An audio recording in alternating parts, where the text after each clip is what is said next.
Welcome to episode 13 of Sit on My Ass. This is your man Pat on the cam.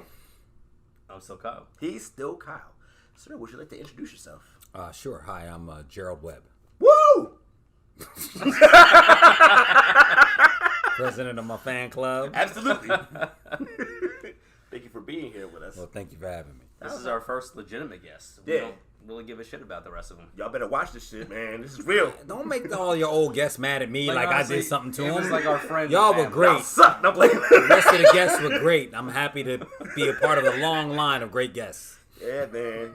Nah, they were good. They were definitely good. Like, honestly, other than, like, you know, your sister and my father-in-law, we don't care. Damn! Neil, I think you were good, bro. Dave? But yeah, how's the day going so far? Good. I got this weird thing. So when I grew up in South Jersey, in this area. So when I come home now to see my family, my mother...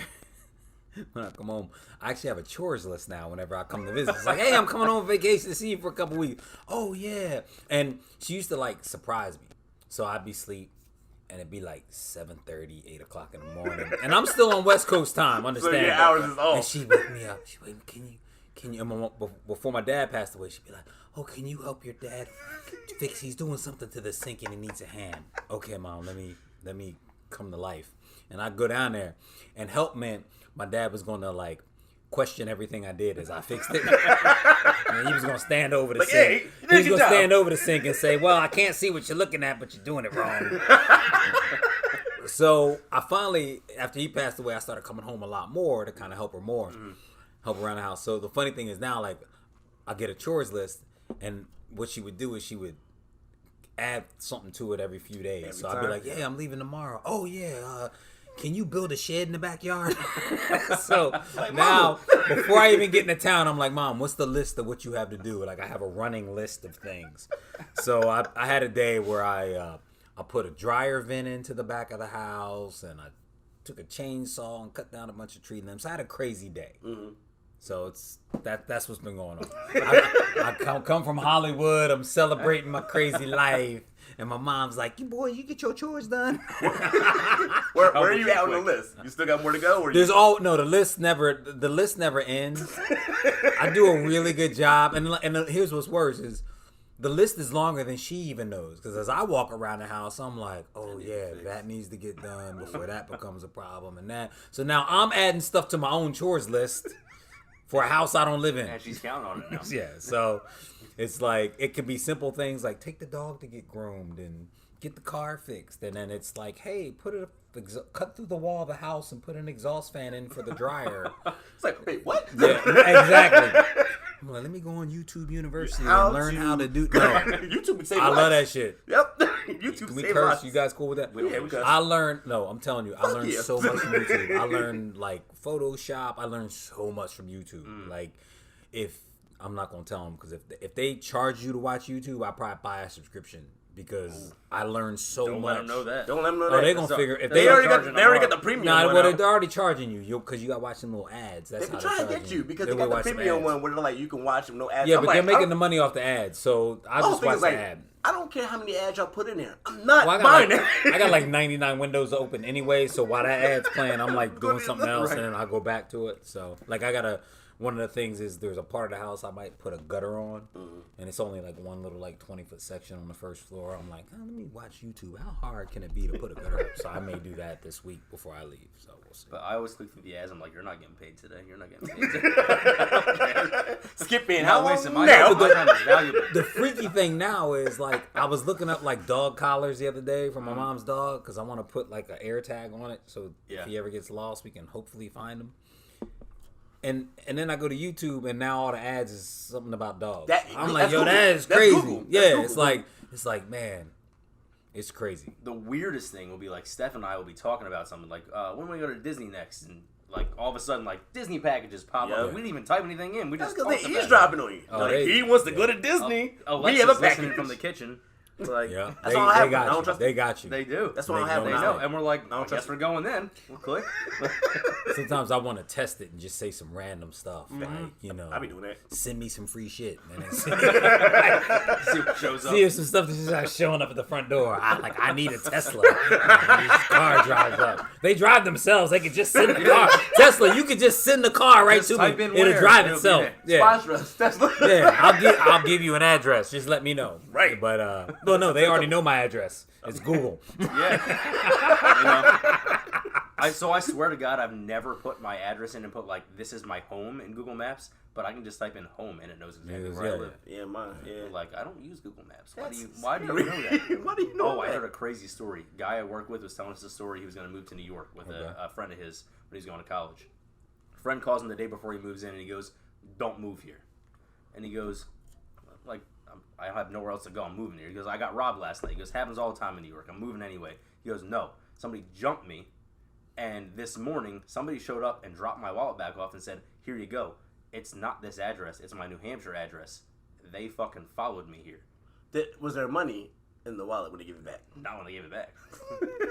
Wow. That's insane. But they knew where he lived. They jumped him 2 blocks over and knew where he lived and dropped the wallet off. Nah, this gotta be an inside job. This gotta be an inside job. He had to hurt somebody's feelings. Your friend sounds kind of like a sucker. Yeah. Oh, well, he wasn't the one that moved there. It was his friend. His friend's So- friend sounds like a yeah, sucker. yeah. You got to be careful. Like nowadays, the streets, like when times get tough, People get hungry. and when people are hungry, you gotta be like you gotta be smart, Right. Because one of the things they're looking for a victim.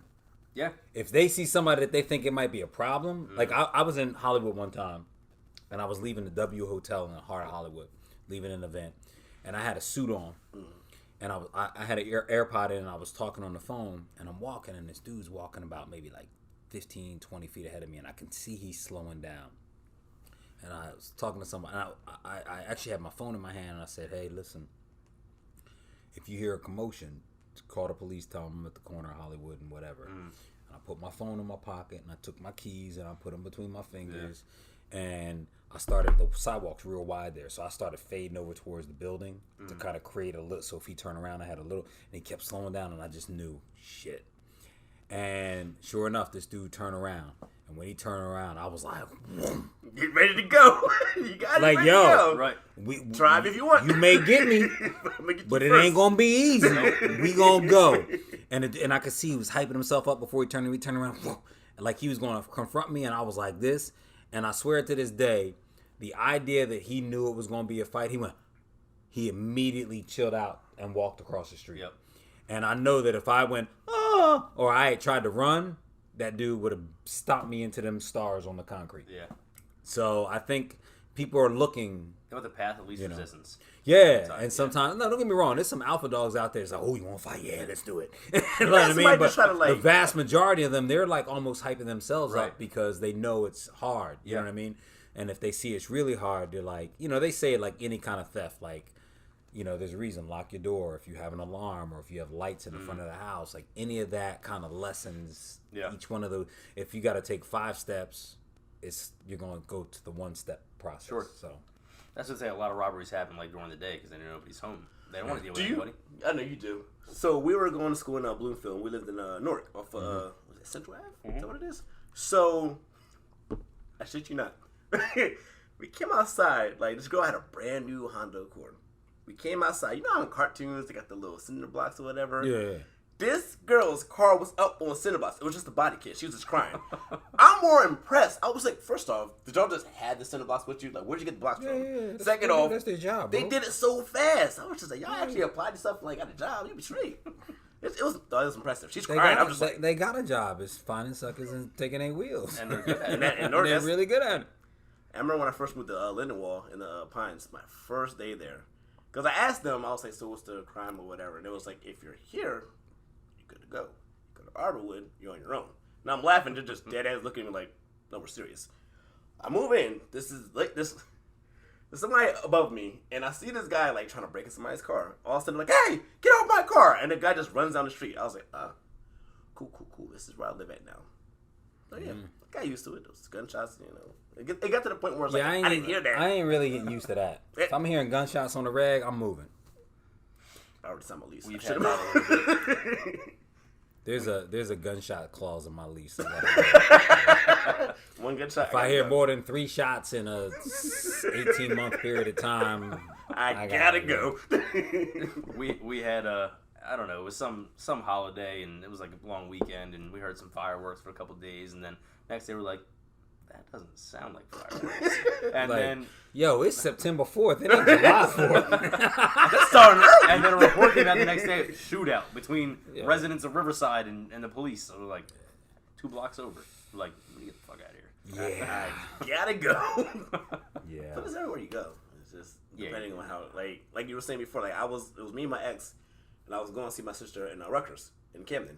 We got off. I had my laptop on me, and I see this guy from a distance. He's like looking at me and everything. I was like, here we go. Yeah, but see, the difference is you was clocking it. Yeah.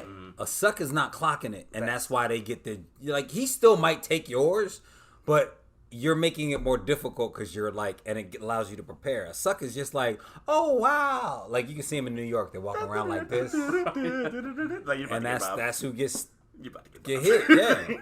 And my ex is from Philly, North Philly. So I'm looking and she's seeing. I'm like, yeah, it's over there. I'm like, just keep going. So he's like walking faster and faster. But somehow when we got to 3rd and Cooper, he just like walked the other way.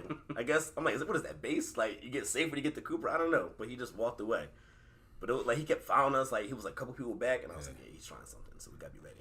That's how I felt in Vegas. I went to Vegas by myself over spring break, and everywhere I walked, I'm like see this person, I'm like.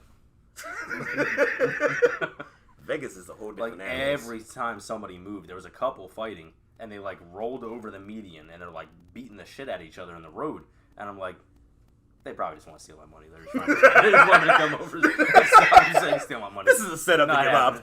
Not happening. Like, yeah. That's fine. You can keep punching him in the face. That blood is fake. He's acting. He's got a capsule That in looks there. good though. Looks real. She would never beat his ass like that in real life. That's fake. But nowadays, people don't even like care anymore. They just tape it. Yeah. How you get robbed? Just like, Yo, that's help me. That's the crazy thing. Yeah. That's the crazy thing. Some like real shit could go down. It'll be highly documented for the court case, but in the moment, you are shit out of luck. But damn, getting his ass. They be like, you yeah, should dodge. when they do arrest him, you good. But in the meanwhile, you got Getting your ass beat, yeah. bro. You looking like, damn, you probably should have bobbed left and right. That's Put like- your hand up, man. Put your hand up. Protect yourself. What are you Talking about doing? the Disney fight. There was a brawl that broke out in Disney World the other day, and some lady sitting at the She got restaurant. real goofy, huh? She's like, "Where's security?" It's been like 2 seconds. Where's security at?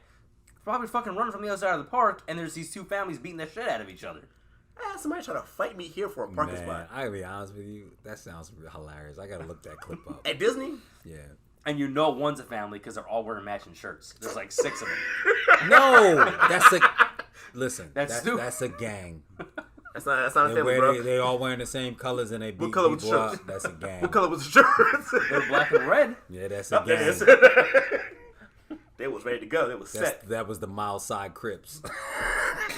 Well, who you from? No disrespect to the Crips. Please don't come for me.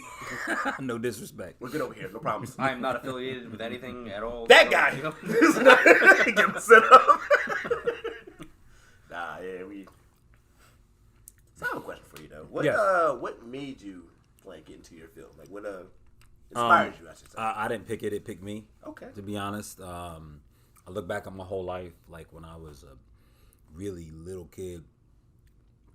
My dad had like a reel-to-reel player. I'm dating myself a little bit now because my dad was like an electronics technician. He used to fix anything electronic, and he had a reel-to-reel player and a microphone. And he would set it up and hit record, and I would tell stories. He would record that, so that was like a way of performing. And I got into hip hop and breakdancing and popping and stuff. And I was in a play when I was in 6th grade. Then I got into DJing. I've been performing on some stage my whole life, and so I didn't really pick it. I mean, I hit a spot where I wanted to go act, but I lived in Jersey, and I didn't really think at the time that New York really had it going on for acting from a standpoint of television and film, which is what I wanted to do. And I wanted to go to LA, but it felt like that wasn't really possible. You know what I mean? Like sometimes like anything is possible, but so many times our limiting factors are our beliefs. So I didn't believe it was possible. So I just kind of was like, would watch TV and see like Jeopardy and be like, man, I could do Alice Trebek's job, or see a commercial and be like, I could sell Coca-Cola or whatever, but never really but thought it wasn't realistic because you'd had to be in LA to do that. So I found different stages. Then I became a DJ and I did really well as a DJ, and then that was cool, and I had a lot of fun and did that for a lot of years, but realized like that's not what I want to do forever. And I had to really do some soul searching. And in that soul searching, I said, you always thought about doing this acting thing. Either do it or don't. Mm-hmm. And I gave myself like 2 weeks. I said, listen, the only reason you haven't done it is you're scared. You're scared you're going to go out there and nobody. Your fear of being by yourself. You're like, fear you're going to go out there and fail. Mm-hmm. And then you're going to come back here with your tail between your legs. And I was like, well, like, I have this analogy that I always use for it is sometimes when you're holding on to what you have really tight, we always hold on to what we have really tight, right? And the problem with doing that is when we see something that we want, we reach out, but we can't grab it because we're holding on to what we have so tight. So sooner or later, like, I was holding on to like everything that I had, and it was cool. I was having a good time, but it wasn't what I wanted long term. And I was like, I don't want to do this for another 5 years, let alone 30. Yeah. So I finally was like, I have to let go. Like, I wanted this right here, but I can't pick it up. So then if I let go, I can now pick up or reach for what I really want. So I had to kind of, sometimes I talk to myself in those kind of simple terms because it helps me go, oh yeah, keep it simple. Like don't overcomplicate it. Like, and I really had to create the courage to go, well, look, if I stay in the situation I'm in, I'm not unhappy, and I have some cool times, but I'm not really happy. So what am I really losing? Mm-hmm. Let me at least reach for what I want. And if I find out that it's not what I want, am I really going to be any worse off than I am? So it was about creating some courage and then just giving myself the framework to go, what do you really want? What's really speaking to you that I believe for all of us has been speaking to us since we were really young? Nah, it's funny that you said that because when I was a kid playing video games, I remember it was one time, it was crazy. I wrote a script for like a video game or whatever, and I was like, oh, Jackie Chan can play this character, or somebody can play this character. And then as I got older, it was like I was playing football, but I was in the theater. Like my dad was like, oh, your sister is going here, you gotta do theater. I was like, I don't want to do theater. I was in theater, I was in choir, but I loved doing it. To me, it wasn't like I was scared or nothing like that. So then I got to college and I started like filming. I had one class where it was we had to do a newscast for a homework, and I was like, oh, that's your man Pat-tastic or whatever. And my teacher was like, you need this. You good, yeah. And I'm over it, like I'm self-conscious about it, so I was like, whatever. I was just goofing around. Right, I wasn't serious. exactly. Yeah. And then it's all of our, like, we justify. I hate to say it like this because we all do it, so it's not independent to you. Right. We justify keeping ourselves small. Yeah. Oh, I was just goofing around. Like I just did the same thing recently with directing, where like I should have directed probably 5 years ago at least, if not more. But I always was like, well, I don't know enough about camera. I know about acting and I know about set, but I don't really know enough about aperture. And I'm like, that ain't my job. I mean, I'm learning that now, but that ain't really my job. That's the DP's job. I need to trust the DP and have conversations with him and communicate, but I don't necessarily need to know like, how many f-stops you need to be on in this lighting. I just need to tell you what I'm looking for, and then we can figure that out. Now I'm learning some of that just to help my knowledge base, but it's not really my job to know that. So, but for a long time I didn't direct because I was like, oh, I don't know enough about camera. I'm with you. Then I directed, and a guy who's been in Terminator 2 and a series regular on 7 shows and worked with James Cameron and all kinds of people as a director was like, dude, you are a natural for this. And I'm like, what? But when on that day when we were shooting, I was like, every time there was a question, oh yeah, I had the answer. Every time there was a problem, I worked with whoever I needed to figure it out. Like I was like, oh yeah, I again, I'm learning every day. I'm growing every day. But I was like, oh yeah, I feel comfortable here. Like I can do this. So it was like it felt like it wasn't working. It just felt like it was just natural. Well, no, it's work, but it was in alignment. I felt like because I think as a director, it's a tricky balance, right? Like it's the filmmaking process is collaborative no matter what, right? So you work with the DP and you work with the actors and you work with the set designer and the costuming. All of it is collaborative in many ways. But at the same token, the director has to have a clear vision, and the director has to kind of relay that vision and empower people to make it happen. But at the same token, when the director gets, I'll say this word, but when the director gets challenged, he has to have real reason for it. So when they ask you a question, sometimes I'm like, you know what? Let me get back to you on that, or let's talk about it. Let's have a conversation and figure it out, because I have this idea, but let's talk about it because you may have a different idea, or the execution may be the problem. So, okay, if the execution is a problem, how can we fix that? And then maybe my DP has a way where we can fix that, or whatever. So, but if you don't have a direction as a director, that's when people start losing respect for you, and then I think that's a problem too. So you got to find that. You got to find that balance, but you really do have to have a vision. But I don't think you have to have a vision where it becomes like so egotistical that your team feels stepped on, if that makes sense. No, I get what you're saying. So that's like, but like when you were saying about kind of like you justify like, oh, okay, I was just kidding around. I do that a lot. Like my sister, for example, like we made this movie and Carter helped too. It's called The Sweetest Heist. Okay, I want to see it. So I got you. Send me a link or whatever where it's at, and I want to watch it. I got you. And my sister was always like, "You're funny." Like me and her both support each other. That's my best friend. She was like, "You're funny. You should make a TikTok." And I was like, "Nah, I'm good. I'm not doing those challenges or whatever." She was like, "Nah, do a TikTok." So I was like, "All right, I'm gonna do a test." I got a video. I put it on YouTube and I put it on TikTok and see what happens.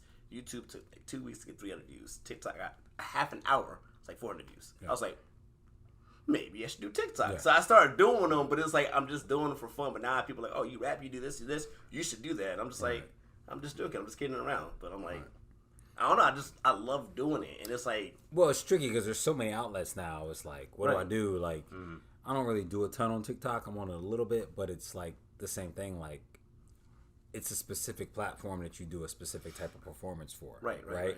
So I love that that's empowered a lot of people to go create whatever they create. But I will tell you, the lip sync thing, I'm over. Yeah, I don't want to hear somebody lip syncing. I get Sarah Cooper did a thing with the Donald Trump thing, got a lot of hype. Now everybody wants to lip sync everything, and I'm like, I'm kind of over it. I'm like the Milli Vanilli of TikToks. I'm kind of over it. Yeah. But I'm cool if like you do a dance or you write some jokes or whatever it is you do, like whatever you're get in where you fit in. But this, like, I think everybody on the planet now thinks, oh, I'll just lip sync to some other phrase, like I don't even like doing the trends. I don't like doing them. We talked about it, like not necessarily a trend, but like as a female on TikTok, it's so easy to get views. Absolutely. Yeah. Like I'll just flash my tits and I'll have 10 million views by tomorrow. like not. Are you gonna try it? See, like I'll do it. Like you got bigger tits than me, but like, I already got my views, dog. Wow. But like realistically, for the record, I support women. We don't not support women here. You are free to do whatever you want. What you gotta do. Get your views any way But Diddy said it the best. He said sex sells. Yeah. It's facts. It always has. Yeah. That is true. It always has and always will. It's the oldest profession in the world. Yeah. And it's never gonna stop. It's not. It's not gonna stop. Like why not do it if it's available? Well, I think one of the differences is the perception of it has shifted in so many ways. In that at one time that was considered taboo, and now it's empowering. Now it's like, hey, I'm gonna do what I want to do, and your opinion of it doesn't matter. Yeah. Right. Okay. And I'm like, okay, like cool, like all right, it is what it is. So it's kind of one of the shifts that we've seen over the last literally the last 15 years. It's like, go back 20 years ago, Tommy Lee and Pamela Sue Anderson were like, it was a bad thing that a sex tape came out. You know what I mean? Like now you got stars that have OnlyFans accounts. So, and people are like, hey, get your money however you got to get your money. And you literally have a show about their sex tape. Yeah, exactly. And a lot of actors started out with doing sex tapes. I read for that show once, by the way. Did you? Yeah, they didn't hire me. Why not? You want to air your grievances? I'm just stating facts. Give him a shot. But just to be fair, had he got that job, he wouldn't be here right now. Yeah. True. Well, that would have been like a year and a half ago. I would have been done filming. How long would you say like a typical for making a film, how long would you say it takes? It depends, man, on the budget and things like that. So, like, I've been fortunate in the films that we've produced and a lot of the films that I worked on, even just as an actor, on the, in the comparative world, on the lower budget side, they can shoot for 12 days, 18 days. You got people out there that are shooting some of these low budget films like in 6 days. Like, that's crazy to me, But, usually I would say between 15 and 30 days on a film, but like some of the bigger films are months and months and months because of the the complication of them. So there's no typical, it just depends. A lot of the stuff that I produce, we shoot between, on the short side, 12 days, on a long side, 21. So somewhere in that range for the lower budget stuff. Okay, that's dope. More direct, like how long did Stacks take? Oh, I'm sorry? How long did Stacks take? Oh, well, I mean, Stacks was a short film, so that's a whole different deal. Sure, but like, so funny. Well, the real story behind Stacks is kind of crazy because I got the idea on a Saturday, and we knew it's at the very beginning of COVID, right? Right. We knew that LA was going to go on lockdown, most likely going to get put on quarantine sometime soon. That was crazy. So this is on a Saturday. We knew it was going to probably happen any day. Okay. And then I figured once they announced it, they'd probably give us like 2 days notice before it went into effect. So this is on a Saturday. I get the idea because I saw something live and I'm like, oh my, I have to address that artistically. So I wrote the script thinking I have to get this done before we go on lockdown. Well, that's a Saturday. LA ended up going on lockdown the following Friday. Okay. I wrote it Saturday night. I sent it to Mark Christopher Lawrence Saturday night and the DP Thomas Hennessy like late Saturday night, like 3 in the morning. Mm-hmm. They both got back to me Sunday morning and basically said, when are we shooting? Which is a key phrase. Because if somebody says, oh, well, let me know when you do something with that, I'd be interested or I want to do it. That's different than when. That means I'm in, let's get it done. Yeah. So Mark and him both said, when are we shooting? So I crewed up pretty much on Sunday. Was waiting to find out on Monday if I could have the location. And then we shot late that following Tuesday night into Wednesday morning. Okay. And we shot in 1 day in about 9 hours. Wow. That's dope. And we wrapped 46 hours before LA went on quarantine lockdown. That's dope. Yeah. Is there any like specific thing you do to like have like a creative idea where it just comes to you like, oh, I see now, I'm going to do that? Or like... Yeah, I mean, for me, as I grow... It has to be something that I love or really speaks to me. So, like I've produced and acted in a ton of Christmas movies, and I could probably punch out a bunch of like formulaic kind of stuff like that. It's just not what I like. It's harder for me to do that because I don't have this tie to it. Yeah. So yeah, like I look for something that really speaks to me. Okay. Because if it speaks to me, then I'm gonna do the work. Then I'm gonna, I wrote like a short story about about my cousin one time.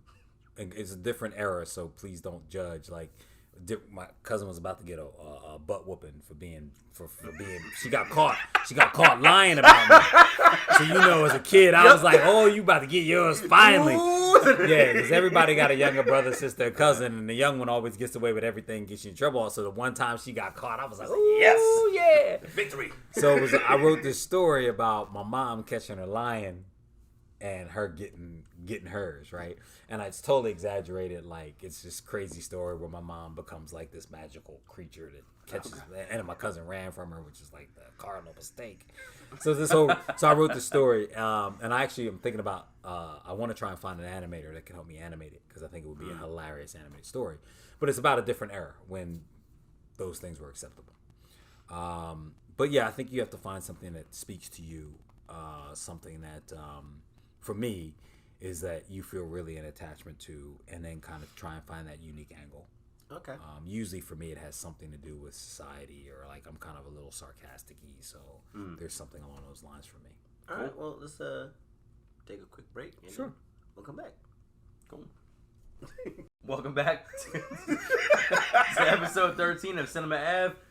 I'm Kyle. Pat on the cam. I'm Gerald. We were not prepared for this. This is an awesome episode, though. I really do appreciate you coming, man. Of course. Thank you for having me. I have a question for you. Whatever happened to your dishwasher? So this is an ongoing thing. The saga. What we call the saga of the dishwasher. Okay. Back before Mother's Day, my dishwasher took a shit. It's from the 60s. That's fair.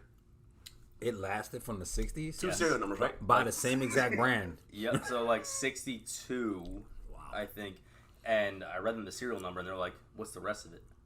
And I was like, that's it.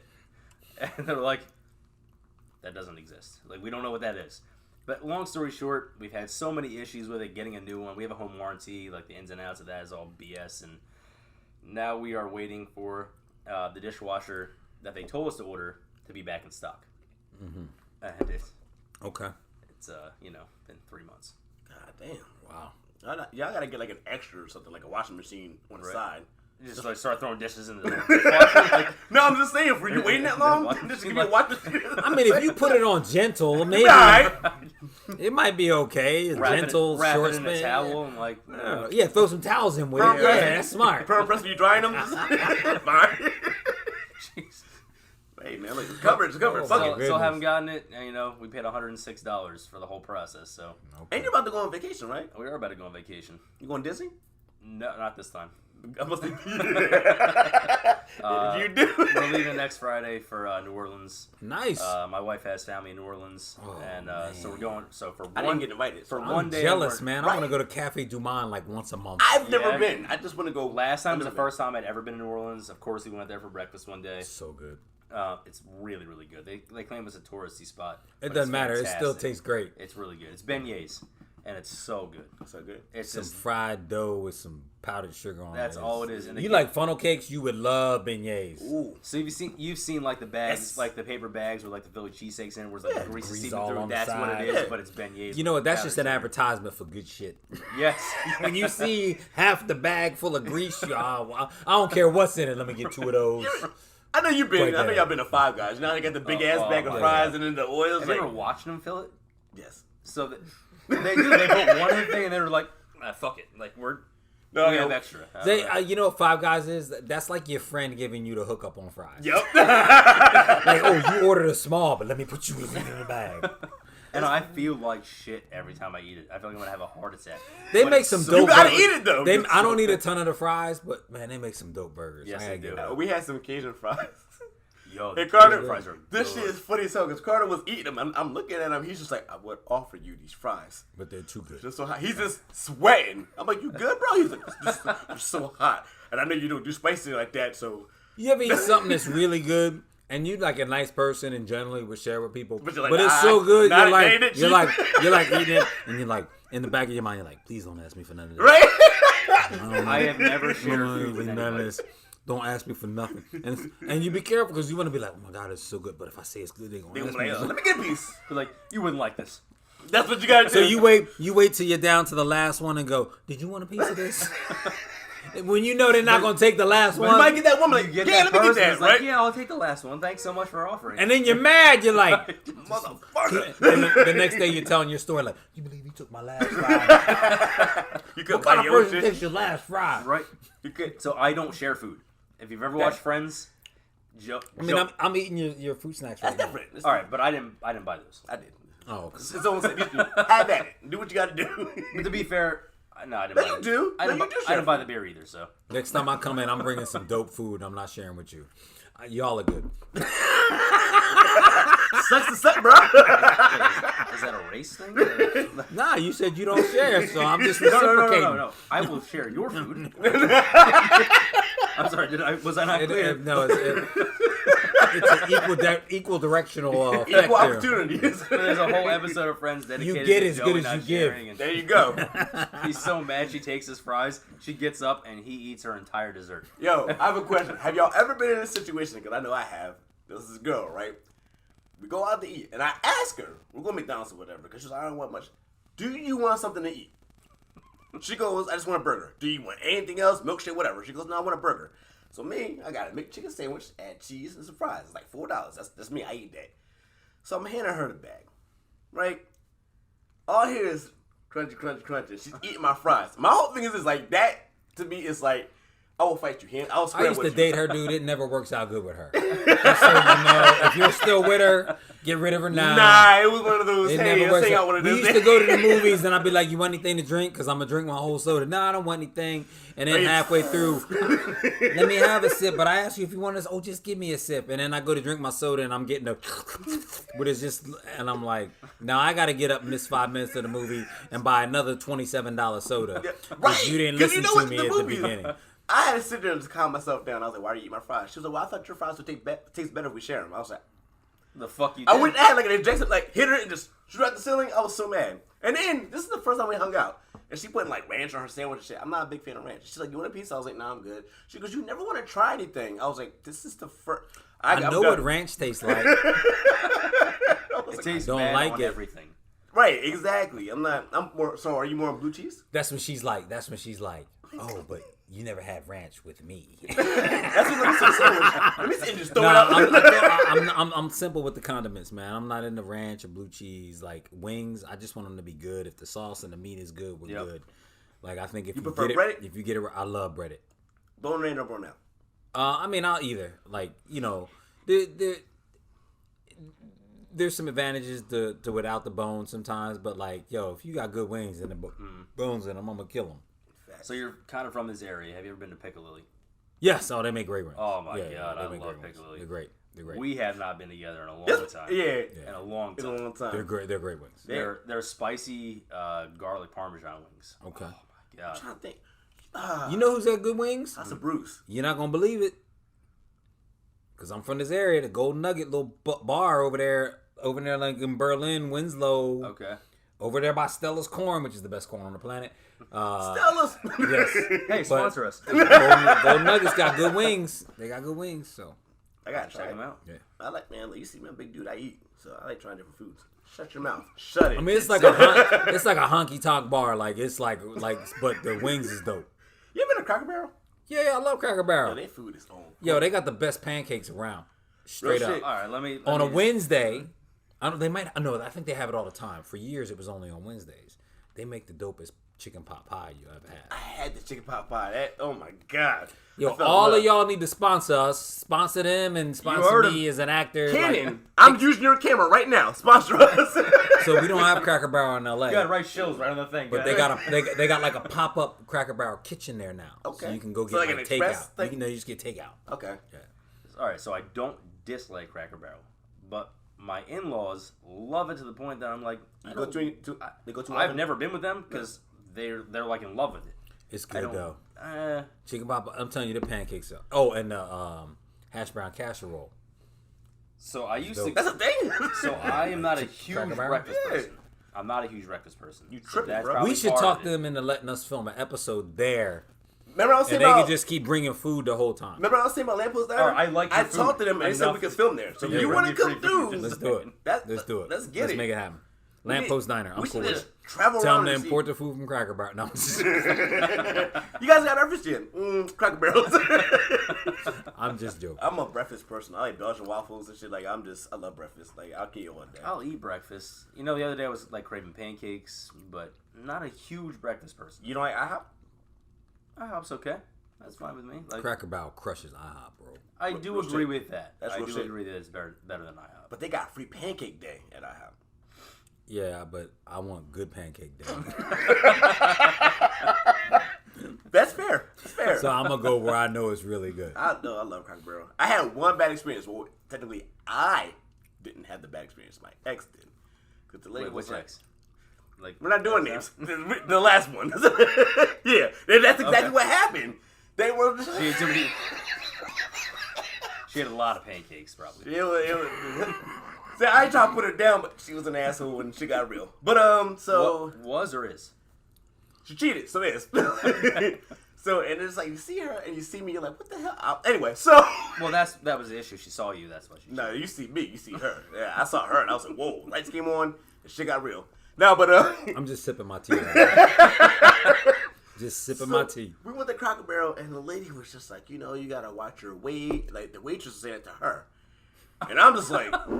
You're like, listen to her. No, but she was so upset or whatever. I was like, tell her how you feel. She was like, no. But it's bad because her parents are like that too. Like the first time we went out to eat, Her dad was like, "This yo, you know how you can't crack jokes and not expect to laugh." But I'm sitting there eating a sandwich, and she's eating a sandwich. Her dad was like, "What are you trying to be like a linebacker for like the Eagles?" I said, "Exactly." Her dad said that to her. Her dad said that to her. So she's like, she drops the sandwich. I'm not eating. I'll be honest with you. Though that shit was funny. I'm all for like encouraging people to be healthy, But there's a way to do it. but like when I hear that story, no, I'm not, it's not a joke, bro. Like I'm sorry. I actually feel bad for her because if her dad is talking to her that way, that's a problem, bro. Yeah, Like that's absolutely. like it's a problem to me. I'm like, yo. So it's not my business, so I'm gonna sip my tea and stay out of it. No, I get what you're saying because like she got upset, and then like Don't be trying to bring me back in it. I'm No, sipping I'm my tea and you I'm sip out. You sip your You ain't tea. get me in trouble. But no, she had got Now her dad's gonna want to fight me, and if I say the wrong I thing, didn't she's say gonna. names. She be like, "How you gonna talk about my daddy?" And now Well, I'm trying to their help names her.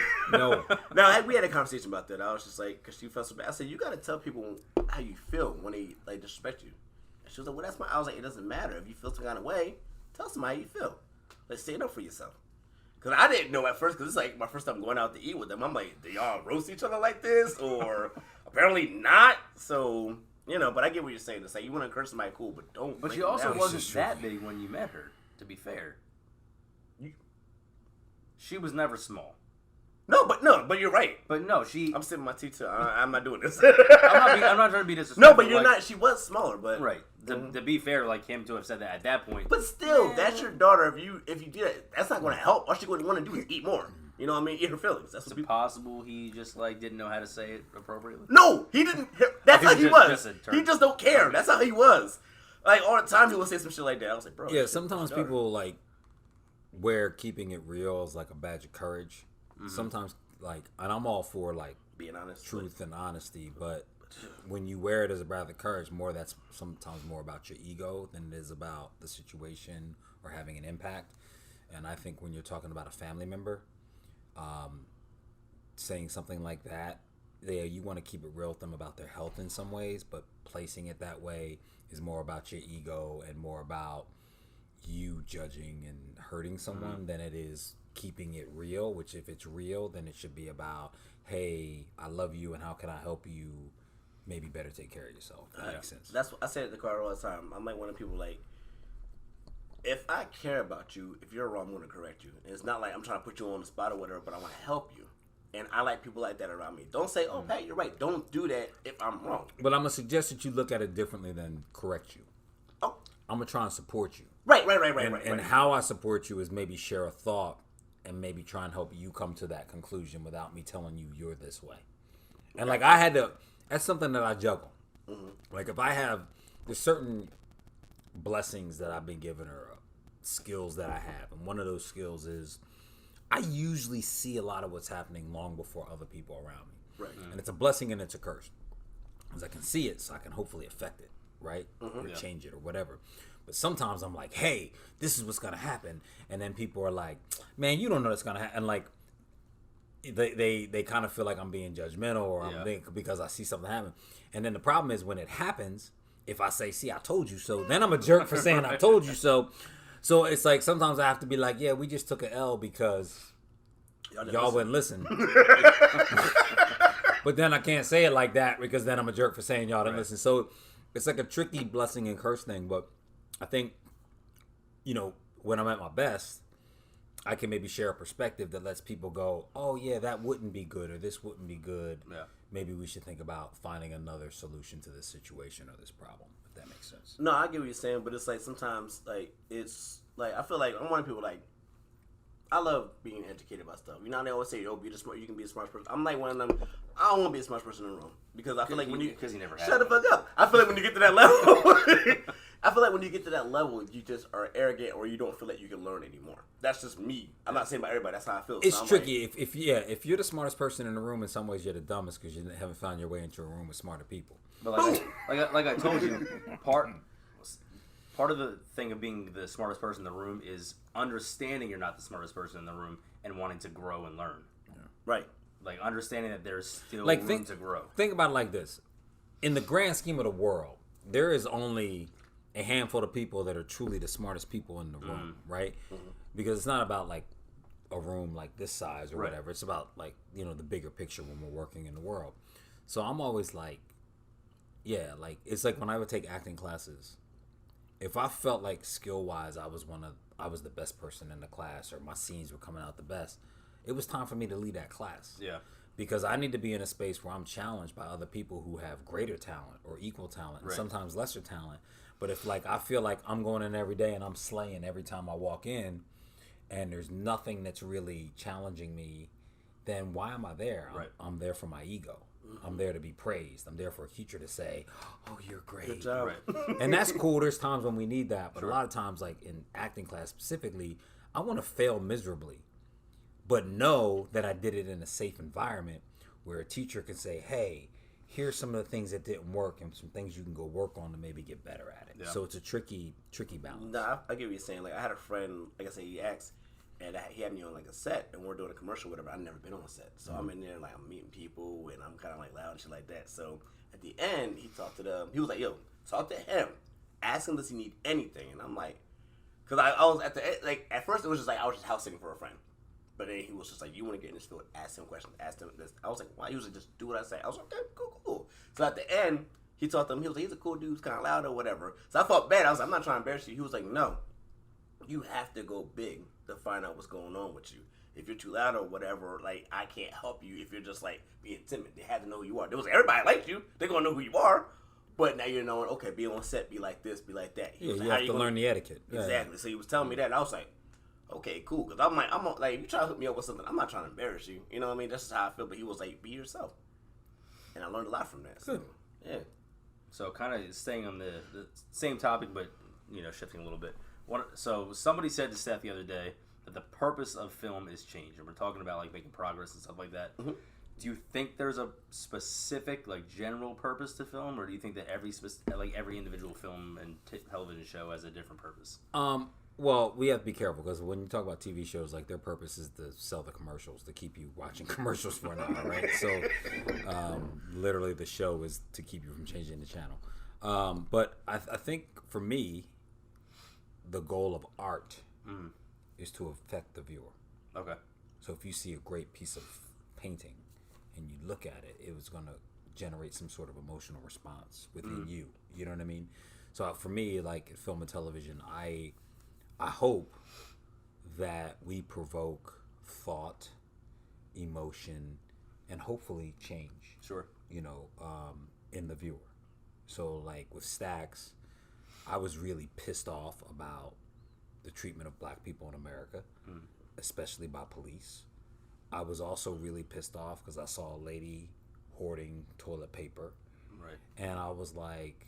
I went home, I was angry. Like, I wanted to, like, snatch this lady's Costco card and, like, kick her out the store. I'm not joking. Like, I literally, if I had the power, I'd have been like, give me your card. Snap it you are banned forever. Now get the hell out of here. Like, and I'm going to put your picture up at every Costco in the world and say, don't let this lady shop here. Right? Like, I was really mad because she was, like, at a time when the world was facing one of its biggest challenges of the last century, she was basically being completely selfish and not caring. Like, I'm not affording anyone else the opportunity to buy a necessary supply. Sure. Right.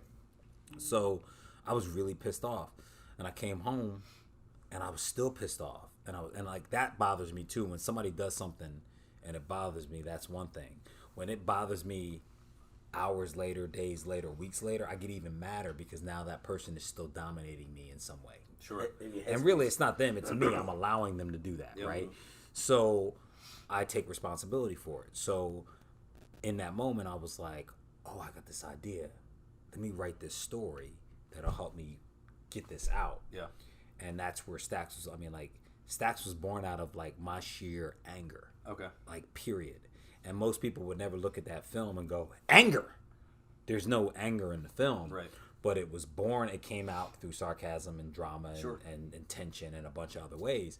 But for me, the base feeling that promoted that story out of, that I was able to fortunately channel it into some beautiful piece of art, was anger. Okay. So for me, to answer your question, it's about, you could say change, but it's about affecting the audience. And sometimes that effect will bring about change. Okay. Sometimes it may not. If that makes sense. I can't dictate if they change. Sure. But I can dictate I can try to dictate or try to put it in a position where they feel they put thought to it or they feel affected. Okay. Because the specific movie in question was Don't Look Up.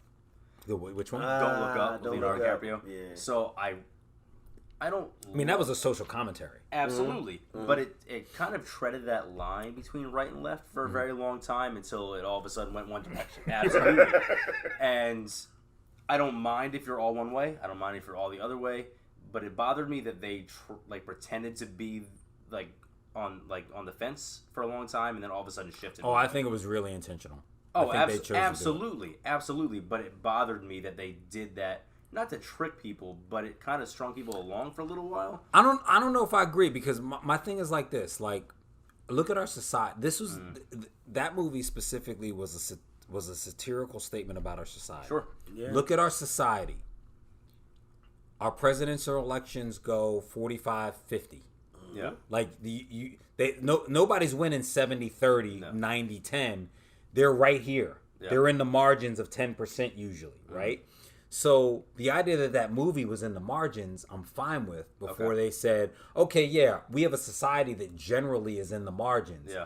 But one of their comments was, it's gone so far this way or that way. Okay. And their comment was the movie went left, but the movie went left because the right is so outrageous. Yeah. And so I'm okay with them playing it this way because that's what our society reflects. Okay.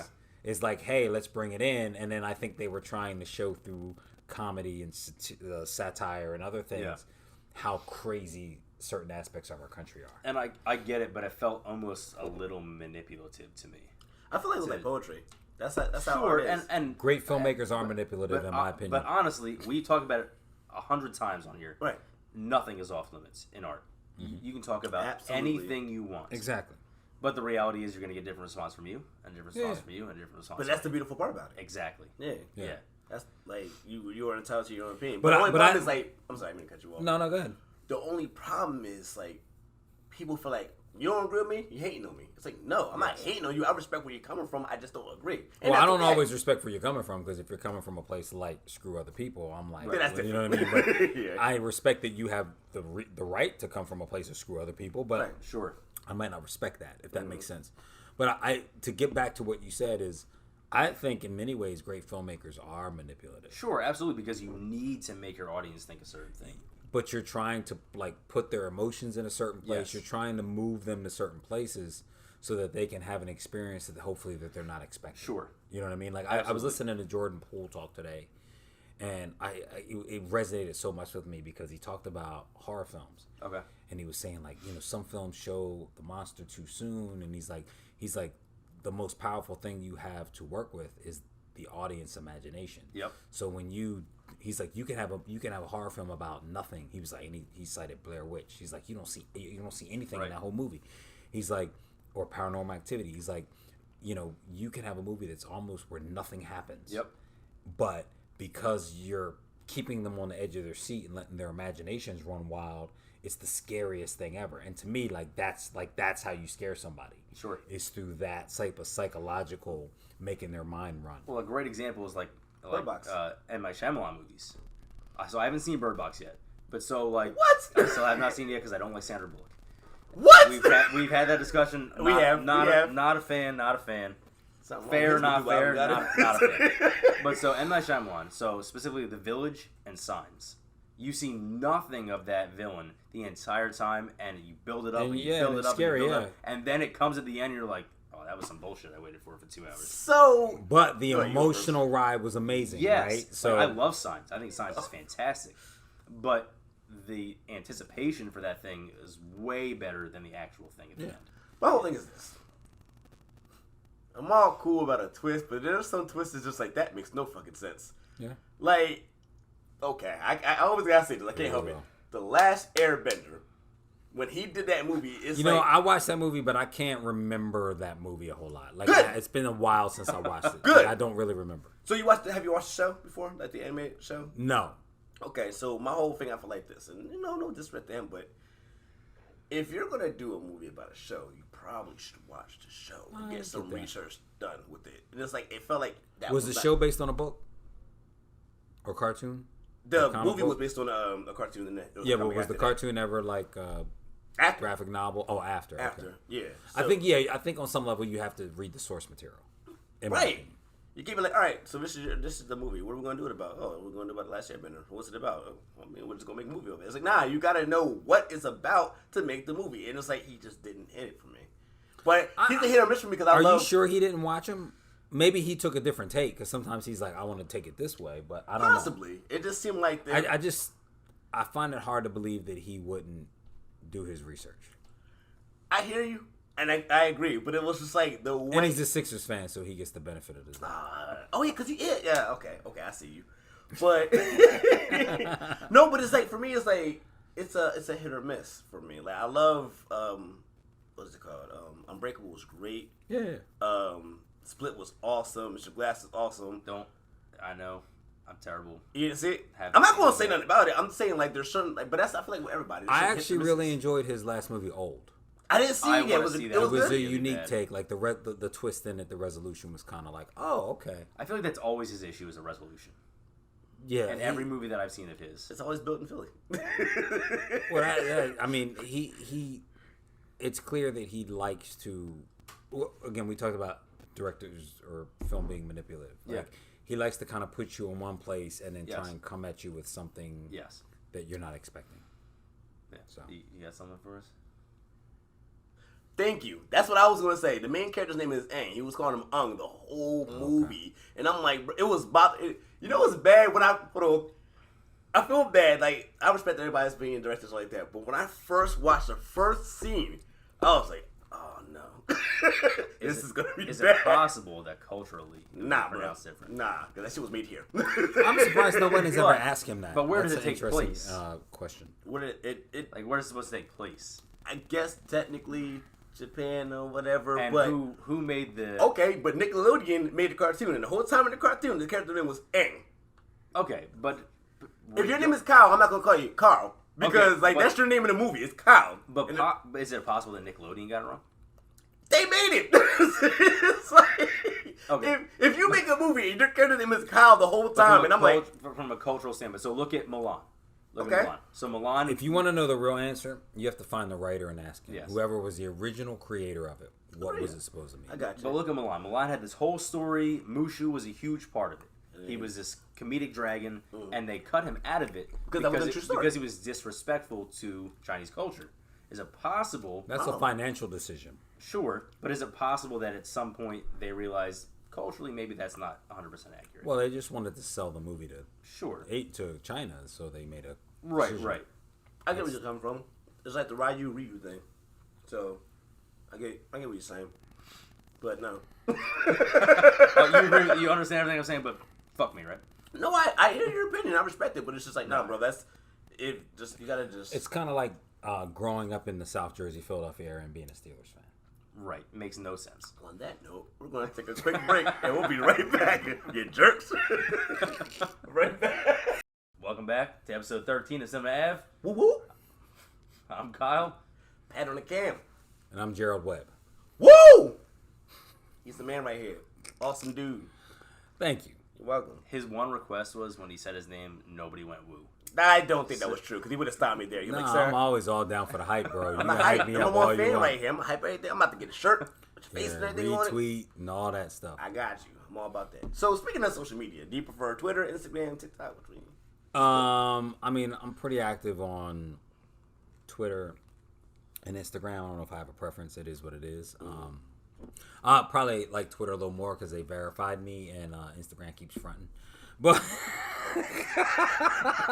Put some respect with his name. yeah, put some blue checks on my name.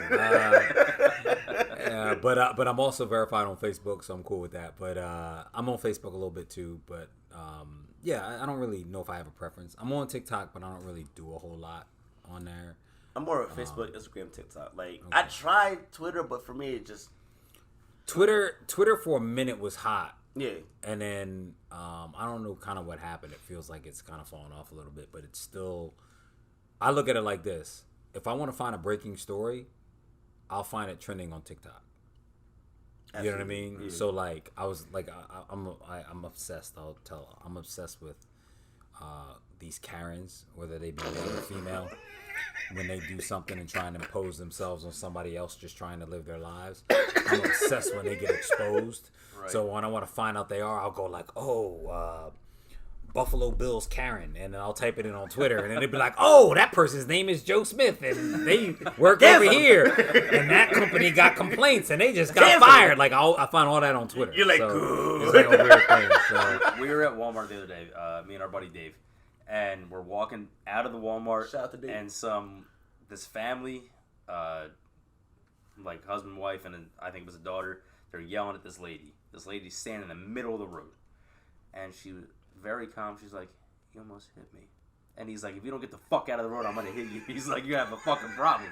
And I'm just like, I'm listening to him, I'm watching him because we're parked like right next to him. And the conclusion I came to was, this dumb bitch probably stood right behind the car and was trying to get hit. And I was like, Dave, you better watch out because she's gonna walk in front of your car.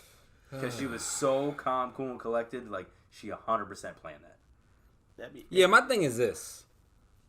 I'm not winning a confrontation with a car. Right. I have driven down the road and I'm like, if I hit that so person... So the idea of standing in the middle of the street, I'm not doing it. Right. You know. That's not how that works. There's some people, I'm like, do I really want to hit that person? I told you I had somebody try to fight me for a parking spot here. All right, I have a question for you. Do you think it's cool if you don't know the person to block them in? Like, block their car in if you have no clue who they are? Yeah, like, I could have done it out here and I wouldn't do it. Right, I would recommend you don't do it because you will get your car towed. Yeah, I'll move down the edge to, like, an open spot. They have no problem towing cars here. So this dude looked like Kevin Durant, not gonna lie. He blocked my ex's car in. So I'm like, I didn't want to call the cops. I hate, you know what I mean? So I'm like, anybody know who car this is? So he's like, yo, what's up, bro? It's my car. I'm like, I bet. Can you move it, please? He moves in and I park my car behind her. He goes, what the fuck are you doing? I said, well, I own that car and this is my car. Where the fuck am I supposed to park? I said, the world is your oyster, dog. You got a whole parking lot. Figure it out. He was all right, bet. Man goes in the house, comes up with his girlfriend, and now he's like yelling in the middle of the street. It's 9 o'clock at night. All I want to do is come in here, drink hot cocoa, and watch The Simpsons. That's all I want to do. And these are your 2 assigned spots? No, we don't have assigned spots. Oh, he was just blocking your girlfriend. Yeah, he was just blocking us in. And I'm just like, so I'm sitting there, my girl's looking at me. In my mind, I'm like, I know he's young. I can tell by the way he's acting. He's trying to be macho man in front of his girl. And I'm like, I just want to punch him dead in his shit real quick and then go in the house. But then what gets me is this. This guy goes, good, but yeah. Right. So he goes, oh, I got that thing. I'm going to come bring that thing outside. I'm like, no, you don't. Because if you did, you would have did that shit when you first went in the house. So I'm just like, all right, whatever. And then, like, my girl was like, because she broke her leg at the time, she was like, can we just go in the house? So I was like, all right, I'm going to the house. So he's like, yeah, fuck you. Listen to that bitch and all this other shit. And I was just like, she was like, no. Don't worry about it. Just go in the house. And it took me like an hour and a half. I was sitting in the house like, I'm about to go outside. I know where he lives. I should go in there and punch him dead and shit. But I was like, it's not work. But he said he's going to shit my car. It ain't working. It's 16 degrees outside. If you shit on my car, I will let you have the spot. That's impressive. You going to get shit frozen to your ass. 16 degrees? So I have 2 questions for you, though. 1, knowing what you know now, would you give it a shit about if you blocked her in? Fuck no. And 2, how'd she break her leg? Your ass. She was this at Adelphia's. To another one bites the dust. She bites the dust. To her ACL, LCL, meniscus. You know what? I know plenty of dance floors that have busted up people's legs on a permanent basis.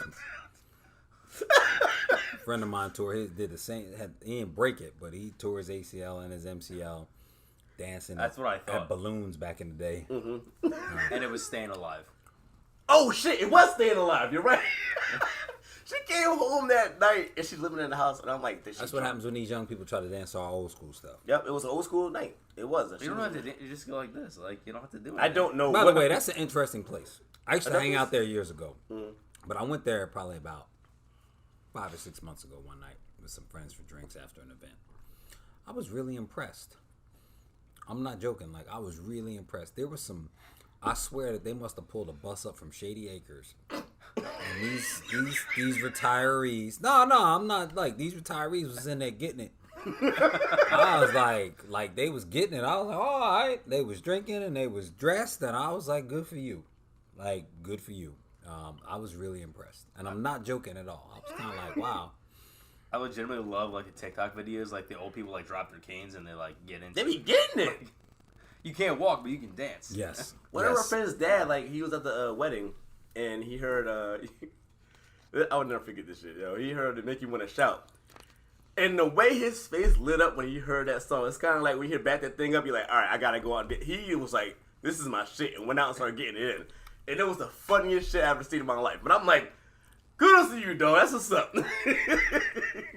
I'm like, I want to be that old person like that's going to dance. I mean, you will be at our wedding. You're going to be like 900 years old, and I'm going to be like, play Back That Thing Up. You going to get out the chair? Crack everything back in place? Like, I don't know if you ate. You were just on the dance floor the whole time during the wedding. At your wedding? I was so happy for you. That wedding was so dope. I got everybody trashed. His dad My dad got people trashed. No, I did it because of him. That's the job. He was like, People don't pay for open bar because they like spending money. Well, They pay for an open bar so people get trashed and have a good time. We had an open bar, and my dad brought a case of Jameson. Nice. He looks at me, he goes, get everybody drunk. I said, are you asking like a favor? Because this is Party Pat. I got no problem.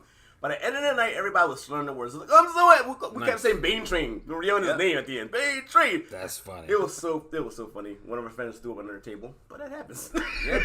Yeah. One of the groomsmen were on the way from the church to the venue, and we had a bottle of Jameson for the whole thing. We had big parties, like 8 people on each side plus us. It was so dope. And we're like, we're gonna finish this bottle of Jameson before we get there. Guy Mike, fuck you, Mike. He goes, we're still friends. Is that the new high? Like we're still friends. I'm in his wedding. Millennial high. Fuck you. What up, dog? How you doing? Fuck you. So he goes, okay, we're gonna finish this. I'm gonna go home. Fuck you, mom. No, I'm not gonna do that. Oh no. Let us please text me. Let me know how to. And he was in a belt. He pulled over on the way home. Fuck you, cop. Oh no, not gonna do that. Not the new millennial. But he chugs the half a bottle of Jameson. Had eaten nothing all day.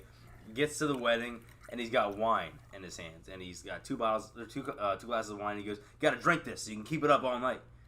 I'm like, I feel like that does the opposite, but like, no thanks, I'm okay. And so he's like, so I have a question. When you saw this, I know it was your wedding, but did you call his sponsor? No, I didn't. Dog, that's not even the craziest shit I heard at a wedding. But go ahead, you finish your story first. So he obviously gets drunk as anything. It was like, and so 2 of the other groomsmen were asking for like bags, and our venue ended up not being as great as we thought it was. They're like, we don't have any bags. Like, you have a whole kitchen. You have bags somewhere. Right. So he took one napkin and put it down under the head table and threw up on the napkin. yeah, I woke up with a cup Okay. the next day from Fridays, I think it was. I don't remember how I got it.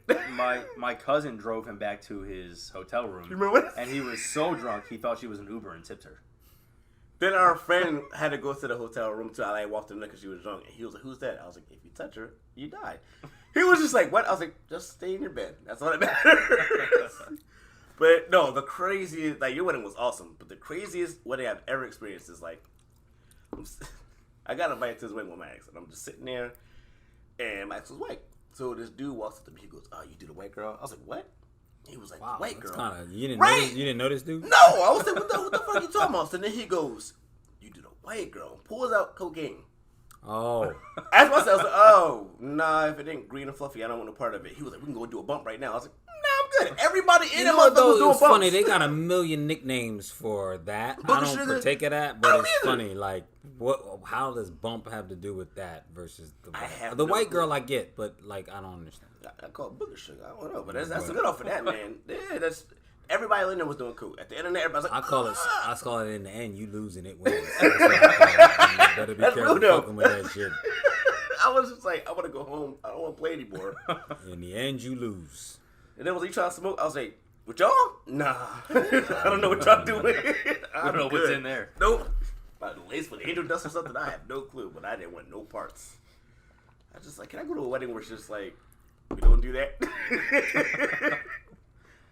But yeah, so our guest I know has people calling him soon, maybe. If you have some more questions, we can roll through them. Let's roll through them. I mean, I have some like really basic questions that I like to ask people. I have a lot of questions, but you go first. All right. So I have 2 really important questions. Okay. You can answer them in any order you want. Let me get serious. They're really, really serious. Yes, you're ugly. Is that one of the questions that you were? No one has ever thought that ever. Our fans Especially disagree. not your mother. Mama! So, 1, your favorite movie, and 2, predictions on the Birds this year. Oh, we're winning the Super Bowl. The Eagles are winning the Super Bowl, period. like y'all gotta make it to the playoffs It's first. a done deal. We're gonna win the Super Bowl. And just It's a to done spite deal. Pat, predictions on the Steelers this year. Y'all in trouble. I can't even Y'all argue ain't with got you, a bro. quarterback. We don't need one to win the Y'all ain't game. got a quarterback. Y'all got I problems. think we won like 11-0. They just got the loss. Yes. What So, the fuck happened? yeah, Eagles will win the Super Bowl. Steelers may make the playoffs, but probably not. Favorite movie is tough because one is too hard for one. Like non-fiction. You like fictional stories. I Movies got it. movies that I like Sure. a lot. I love The Shawshank Redemption, which I know a lot of people love. I love Unforgiven. I'm an old school Western dude, so I love old school Westerns. And like y'all are gonna laugh, but like some of my favorite movies of all time are like old school, like English dubbed kung fu movies. Like they're not the greatest movies That's of all dope as shit, time, though. but I have like a Sure. you know, if they I'm the best. Y'all style is pretty good. If they're talking like that, I'm kind of watching if I'm flipping through the channels. So it's not that they're the greatest, but I would love to remake like a crazy kung fu movie. I actually have an idea. That's that a dope I idea. keep like lightly putting out there for Quentin Tarantino. I want to work on like a kung fu flick called the Pai Mei Chronicles that chronicles Pai Mei's like pre-life before Bill and ends like when he's training Bill. Okay. Like that's the end of the movie is Bill kind of getting out of his training. Okay. But it's the Pai Mei prequel. That's dope as shit. You know what I mean? So, and Wait, I honestly, Quentin, if you ever see this, I would honestly start the movie with the bad dubbing. Tag him in the booth. Tag him in the booth. I would start it with the bad dubbing, and then I got a question for you. Do you know Mike Tyson personally? I don't. We were supposed to work together on Sharknado 2, and then he didn't show up effectively. He didn't show up. I'm gonna tell you. He literally why. did not show up on it. So our friend Mike, I always ask Steve. people like for Steve. shit. Wow, Steve, not Mike. That's hard. He's not a friend at all. My neighbor. Yeah. So our I did meet him once though, Mike Tyson, in another situation. But I want to be him. He seems like a we're cool getting dude. we're getting closer, Steve. Get So, ready. I always ask people like $50,000. Would you let Mike Tyson punch you in the face? No gloves. So the right answer to that question is yes. But that's if you've never been near Mike Tyson. Like, are you talking about Mike Tyson peak Mike Tyson? Or you talking about Mike Tyson Right now. Right now. But honestly, right now, 60 is killing me. He's still For killing how much? me. $50,000. Nah, you have to get the number up higher than that. Something like 100. But I'm gonna tell you, like when I met him In his in prime? peak Mike Tyson. I met him in 1997, I think. Oh hell no, no. So, and I'm telling you, what I was shocked by, he's not that big, but what I was shocked by, and I'm not joking, I'm not trying to say this to be funny, his head was the size of a cinder block. It was like a big square cinder block, and I was like, it just blew me away. And I was like, yeah, it would be like hitting a cinder block. You're not beating a cinder block. You just lose. So $50,000, nah. $1 million, yeah. So I asked my boy Steve this. Like he said, Steve, by the way, is a regular. He's the one person that watches every single episode week to week. Upper Decker Steve. He texts us and like, when is the next fucking episode Every coming time. out? He has like, so this motherfucker gonna say, I'll beat Tyson the fuck up. So that's been an inside joke for the longest. So I'm like, if we can get Mike Tyson on the show, I want to have him set up like where he's like in the back just chilling, and we have Steve on the show. He's just talking shit, and Tyson just walks out. It'd be hilarious. Well, if he gave let Mike smoke enough weed, because we don't know Mike likes weed, he might have a shot. But but Mike would take him out. Like hands down. Steve, I know it's nice to talk that junk when the person never hears it, but Mike Tyson take you out. so realistically, Mike Tyson could have one foot in the grave and take Steve. I feel like Mike Tyson's the only man I know that has been like consistently scaring the shit out of everybody. But it was so funny because it was during quarantine that he was talking this shit. So this app came out, Marco Polo. It was like super easy to communicate with people. Like you send short videos back and forth. We did that for weeks and weeks and weeks. And he kept going, and we found a video around that same time of Mike Tyson at like 60 training, just beating the hell out the bag. I remember that. Yeah. I feel bad for the bag. Yeah. So I mean, I reached out. I was like, hey, like you want to come on the show and punch Steve in the face? Like that's okay. Is there anyone We'll pay for you to come out here in the form of boxing and/or martial arts that you will let punch you in the face for $50,000? Oh yeah. I'm sure there is. If it's just a punch, Yeah. I'll let Ronda Rousey punch me. I ain't letting her put me in an arm bar. No. I let her punch me. It would hurt. I ain't saying she wouldn't hurt. It would hurt. But I let her punch me. I don't know. I'm sure there is, man. I don't know. Yeah, I guess. Man, Who? I don't know. You can just tell them. What a stupid question. Oh, no, there's a bunch of them dudes. Some of them lightweight dudes, like even like Floyd. Floyd's not a big dude. I might let Floyd punch me. Who is Glass Joe? That's from Mike Tyson's Punch Out. You don't know? He got it. Wait, what He is got it? it. Yeah. Mike Tyson Punch Out. He was the first dude you fought. Lil Mac, no, you don't remember that? Wow, did you live as a Video child? game, man. Nintendo. What console? Nintendo. Original Nintendo. Yeah. Yeah. Well, my mom had the Nintendo. It was hers, and we had Mario. Okay, well, Like, it that was was a, it. yeah. There's you other could- games you besides had Mario. We Mike didn't Tyson's have Punch them. Out. That You was gotta it. play. Oh no, I lied. We had Duck Hunt. But that was free when you bought the game. So did you go with Sega or Nintendo? I grew up. Well, initially I had it in television. Okay. Back in the day, you had to like put a code in to play a football play. It was kind of weird. Really? It was like stick people. It was like the. Atari. It was the better console that lost to Atari. So just how like Betamax was the better thing that lost to VHS. It was the back then. But yeah, and then my little brother got a Nintendo, so I went busy on the Mike Tyson's Punch Out. Yeah, but you know my game for a minute was Mario Kart on Wii. I used to love playing Mario Kart. That was my game. Who would you pick? You gonna laugh? I used to roll with Princess Peach. I was rocking ass Princess Peach. I didn't want I'm always like I don't want people to like I'm anti-stereotypical with who I drive. Well, that's What I liked was when she would pass somebody, she go bye bye. And I thought it was so disrespectful. It is to have like I'll be riding by you and then I'll be like bye bye. Like it was sort of I started cracking up laughing the first time I saw it because I was driving. I think I was riding Bowser or somebody, Right. or maybe what's the little monkey? Diddy. Diddy Kong. I was driving one of them, and she went riding by me, bye bye, and I was so mad. I was like, that's so disrespectful. Let me start driving with her. If I can piss off my opponents, and then we were playing online, so I probably if you had ever sat in our living room, you would have thought that me and my roommate were probably the most racist people on the planet because we would play online and we'd play against the whole world. Right. And it would at the beginning they'd pop up the map of the world and it would be like, here are your opponents, boop, and they would show like Chuck in USA and Gerald in USA, and then it would be like a bunch of Chinese symbols in China, and then like I don't even know what the name is. I couldn't say Jake or Su Wang or whatever. It was just a bunch of Chinese symbols that I couldn't read. So that we'd be playing late at night. So we'd be playing against like a whole board of them. It'd be like me and him, maybe somebody from India or somewhere. So when they would, and a lot of them would hack the game. They use the cheat code. So they'd be cheating us. So like I would be like, I'd get real mad. I'd be like, damn Chinese bitches. I'd be really mad. But it wasn't that I was being racist. I didn't know their names. I couldn't say like Johnny Woo.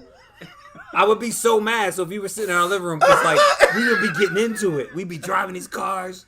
Driving is like the best thing to piss you off, right? It sure is. And then like they would cheat on the game, and I'd be mad, and I couldn't I didn't even know how to pronounce the names or read them, so I couldn't.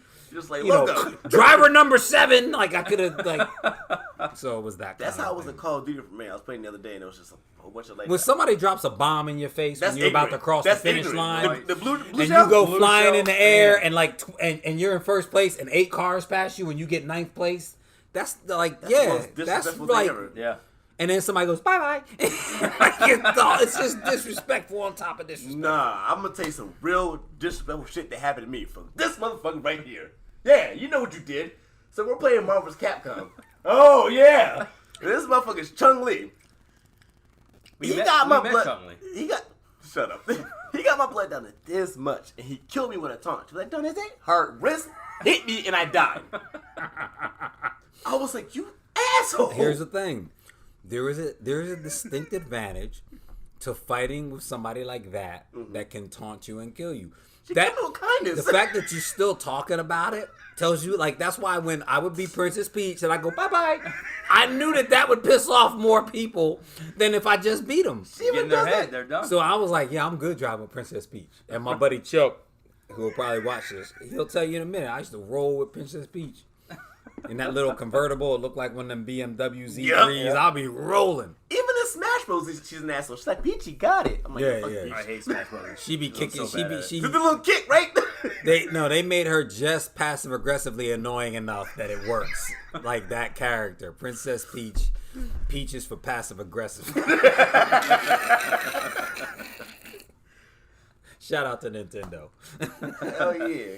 But then they came out with like the Wii U and something about the gameplay didn't work as well for me. So I grew up on like Sega and then I went PlayStation. yeah. So my dad had a Sega. My mom had Nintendo. My dad had Sega, and he had just Jeopardy, and he played Jeopardy all the time. And I was like, I want to play. Yo, he could have just had like a Trivial Pursuit board game. Right? He ain't need what do you need a video Buys console Jeopardy. for. And I remember sitting in his room, and I'm like, can I play? And he's like, no, you don't want to play this. He's like, here's the gun from Nintendo. Shoot Alex Trebek. I'm like, the fuck? Like, That sounds horrible. Don't tell a 4-year-old that. Like, that's not okay. You were doing that, wasn't you? Yes, I did. like, I you sat on the bed. I was like, fuck yeah. What is death? You just shooting. I love it. I love it. Like, that was my entertainment. So, is there like, I had enough friends like this. When you act, right? Is there like Such a good Segui, man.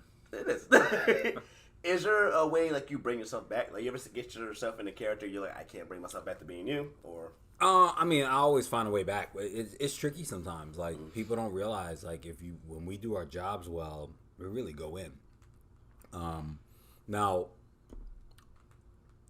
I will use method sometimes, but I also think sometimes actors try to use method and they use it as an excuse to just be a jerk. Like there's action and there's cut, and you have to know that like acting in a certain way, even if you're that person, isn't you know. I'm happy that you commit to your character that much, but that doesn't supersede the fact that like the person behind the scenes doesn't need to be treated a certain way, right? So, but yeah, it you know, so much of acting is an emotion. It's a psychological and an emotional search and investment, and that once you tap into those things, sometimes it's hard to turn them off. Okay. So you have to find ways. And I think sometimes you go back, like for me, sometimes how I shake things is I go back to what's like. I'm always big about go to your joy, like go to what you love, go to your joy. When I focus on that, when I think about my family or my mom's dog or my dog, and how much like their love is unconditional, and, or I think about, I mean, it could be something simple, like I could be like, you know, I got a group of guys and girls on Twitter and Clubhouse that they're just Sixers fans that I connected with talking about the Sixers, and I can talk about that and get into my passion, and that can sometimes shake me loose of, you know, because sometimes when we go to these really highly emotional places, people don't realize like some of the places, like as an actor, my job is to go to all the places that most people run from. Mm-hmm. Most people run from anger and fear and anxiety. My job is to go there and embrace it and put it on display for people to effectively judge it, experience, feel it, judge it, whatever. So sometimes getting out of that is really hard. So I always try to go back to my joy and the things that like really spark me, and that helps kind of pull me out. But even then, sometimes it's tough, and you gotta fight to shake loose. That's why I heard like some go to therapy because they want to get back to where they were before. I think therapy's great, you know. So therapy's great. So, but so I listen to a podcast called Pajama Pants. Okay. It's Robert Eiler and Jamie Lynn Sigler from The Sopranos. Okay. And then one of his good friends, Cassim. And they talked about it a few times. They're like, what is the easiest and then the most difficult emotion to hit when you're acting? And he says, it's always been anger. And hers is it's always been sadness. And then the opposite was it's difficult for her to be angry and it's difficult for him to be sad. Do you find that there's like obvious opposites, or is there one that's always easy to hit?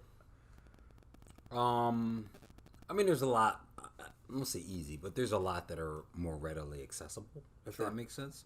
I won't say easy, because being real in any moment, in any set of circumstances, you have to do your work, if that makes sense. Now, can I, like, when you're a really well-trained actor, can I, like, use my ability and my tricks to show certain things? Sure. Yeah. But I never think I won't say it's easy.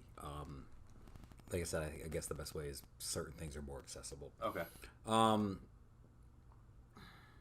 You know, I don't know how to answer that question. What I will say is, like, early in my career, I got cast in very specific things. Drug dealer, like, these kind of tougher roles.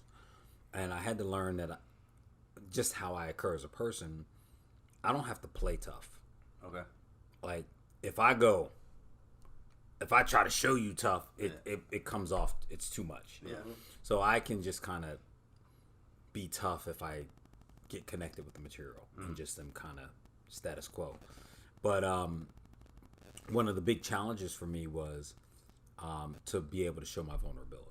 Okay. So once I started to work and develop as an actor and started showing my vulnerability, that's when things started to change for me and started to shift for me. And that has been one of the biggest and best strengths of my career. Is there's times when people are like, "Oh, I hear this a lot from casting. I didn't know you could do that. I didn't know you could do that," because I'm able to, even when I'm playing a role that may traditionally be a cop, or which I play a lot, or tough or whatever, being able to show vulnerability even in little minor moments throughout has really made a difference for me. Okay. So, fair. If that answers your question. Yeah, it does. So when they answer the questions, we got like 2 minutes, 1 minute. Don't want to go too long. You want to just take a break and then come back to your question? Yeah, we can come back to it. Yeah, let's do it. All right, cool. We'll be right back. Welcome back to episode 13, Cinema F. Woo! I'm Pat on the cam. Still Kyle. I'm still Gerald Webb. Woo! I don't think any of us changed our names via break. Yes. I don't know. Things happen. It happens. Stranger It's a crazy Things that time. happen. Speaking of that, have you ever watched Stranger Things? Watch what? Stranger Things? Yeah. Did you finish it? Yeah. I just finished the I other feel like it's been really repetitive. Oh, okay. A little bit for me. I feel like one of the appeals of the show is the time period. Like, it's this great 80s time period. So I think they've shifted that a little bit, which has kept it interesting. But I feel like story-wise, it's been repetitive for me. I feel like this. I get it 1 through 3, but I feel like this is maybe the first time they've shifted a little bit. I feel like it was always centered on Will. Yeah. And they've shifted it to a different character, which I get is not a huge shift, but to have Max? It's always been emotional and mental, but it's more so than it has been in the past. I feel like. Yeah, I could see that. I don't know. I found myself this season being like, okay, you know what I mean? Right. Like, I just feel like all the storylines have gotten drawn far too out. Like, now what I did like, I don't want to spoil it. I like the way it ended, that they thought it was a resolution, and now the problem's even bigger than they thought. Yeah. So I like that, and I think that gives them a whole lot of space to take it somewhere, hopefully completely different and new. I like that they solved the problem, but they didn't solve the problem. Yeah, they saved her, but it meant nothing. And maybe they created a bigger problem. Yes. I just want to know, like, are they going to elaborate on what the hell happened? Like, how did Ella save her? Because it was just like, 2 weeks later, That seems like it's going to be a thing they're maybe going to just overlook. And I want to know what happened to the one girl that disappeared in the first season. Rebecca? Yeah, Something like that? yeah. I would like. I would have liked to have seen a callback of her at some point. They did briefly in this season where they blame Vecna blamed Nancy for that. Yeah, but I want to see her, bring her back in some way, shape, or form. I thought she was dead, though. No, I thought she died. Well, I think You don't know. She's supposed to Barb be dead. is her name. Barb. You don't know. She disappeared, and then it's assumed like, oh, she went to the beneath, and like a lot of other people died. But you've never seen like she wasn't tied to one of them trees this season. Like you never. Right. Because Will didn't die. Yeah. So So you That's just always a never know. thing. Like, if you don't see it happen on screen, it didn't And I'm really like, happen. is it gonna be like she becomes a villain because they didn't save her? You That left would me be here very forever, and now I'm gonna that's why I'm worried about Max. nerd you to death. Like, I'm going to nerd you to death. It's over. What's Comics. interesting about the show, so at the camp that I worked at, I quit today. They have a D&D elective. And it's interesting because you have these kids that you'd never know were like quote-unquote nerds. They love D&D. It's like their life, and they love it. And they have one guy that runs the elective. He's been doing it for like 10 years, and like nice enough guy, just fits the description of a D&D person. And I'm like, that's completely out of the realm of normalcy for me. But Stranger Things has kind of made that normal. It's kind of made it mainstream, and it's made it more acceptable. I think anime did that. So has anime like really said D&D is cool? No, I'm saying I think it's beyond that. I think Marvel and comic books and Comic-Con, which is going on right now, all of that has crossed over and broke through. And it's the first one I've missed in 10 years.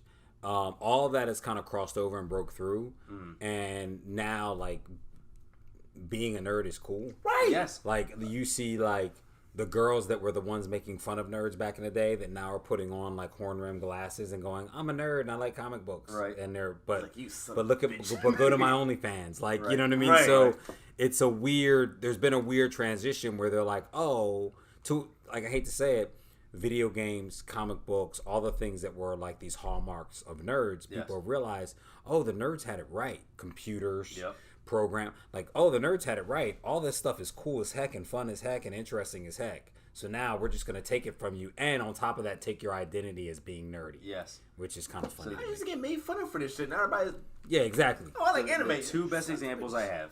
So the one really mainstream one was like, they're like, anime is nerdy, and then Michael B. Jordan was like, I love anime, and girls were like, just came out of the woodwork. They're like, oh, we love that shit. We love Michael B. Jordan. We love anime Because now. he was at Naruto. Doesn't what's his Yeah. name play D&D? Vin Diesel? No, what's his name's Aquaman. Oh, Jason Momoa. Yeah, I think so. Yeah. I know one of Vin those Diesel guys was. was like a big Yeah. D&D guy. I know what Vin Diesel is. Yeah. I know that for a fact. But then I told you, like, the kid, so there's this thing called Kahoot or Blook It, and it's like a self-paced game online, like, for reviews for kids in class, and they have fun ones that are posted already, and a bunch of the kids in class decided they wanted to do an anime one, and one kid kept getting questions wrong, and, like, he got made fun of for not knowing the anime Yeah, characters. it's like the exact opposite. Yes. Like, if I was in high school and I knew the anime characters, they would beat me up. I used Exactly. to get made fun of being in theater and stuff like that. And then my senior year, somebody was like, yo, man, you were so cool being in theater. I was like, you just made fun of me last year for this shit. They were like, well, I wish I was on theater and on stage and you were just cool about it. Yeah, well, I was wanted like, to do that, but I wasn't gonna let myself be made fun of. Right. Right. Yeah, I exactly. was like, then be on stage. Exactly. That's Be- funny. Like, I hope one day when I have kids, I just want to tell them, don't follow nobody. Just be yourself. Especially your father. It's gonna be, it's gonna be, it's a journey. They have to figure it out. You gotta help guide them as best you can, but they're gonna go through what they. Yeah, was that a gunshot? That might have been. Who knows? I thought it was fireworks.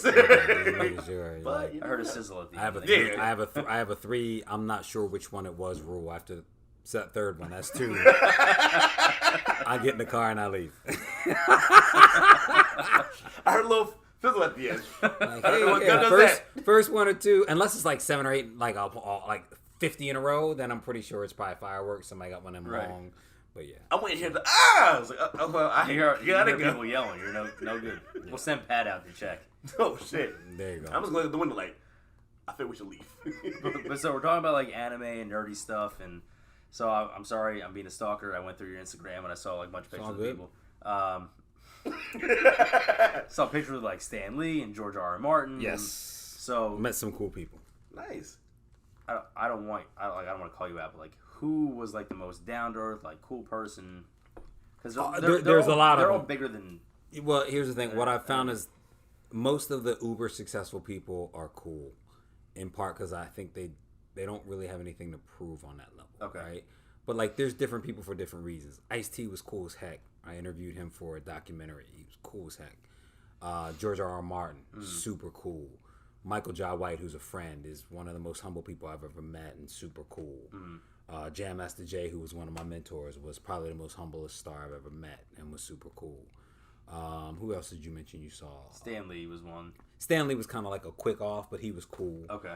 I don't really like these other people. I actually had real conversations with and got to know. I mean, yeah, and I'm sure you had friendships people with. like on set, like Gary Sinise on Criminal Minds, and Yeah, there's so many that are. I'm telling you, you'd be surprised that are just really nice. Benjamin Bratt was cool as heck. Okay.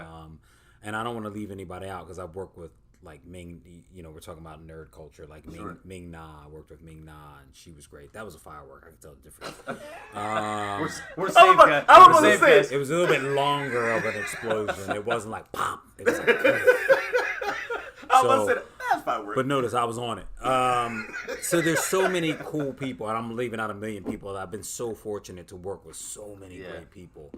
Howard Perrineau is a friend, and he's amazing, and I love his work in the From series that's on right now. Okay. For Epics.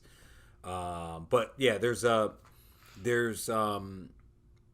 so many really cool people. There's been a handful of people that were bad, were jerks or whatever you want to Sure. say, but I worked with a lot of really, really cool people that like blew my mind that I was working with them. You know what I mean? Yeah. I was like, I get to work with you, you know. So, and then I've had people who had terrible reputations. Sure. That when they worked with me were great. Okay. Like Tara Reid has had her ups and downs.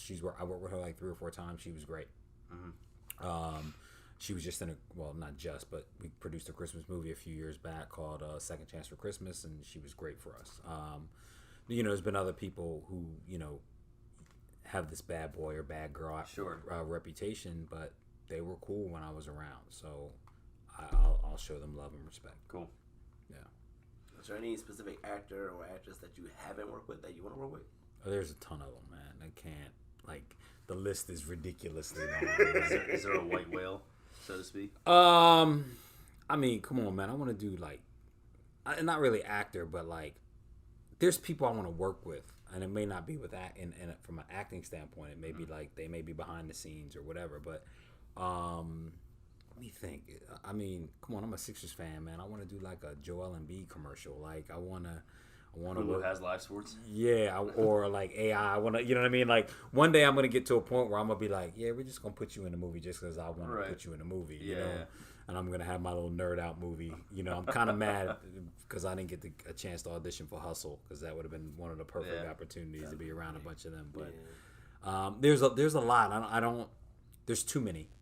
Okay. You know, there's so many people I would really be blown away to work with. And it's funny, though, like, in my industry, I have this weird saying I say all the time to people.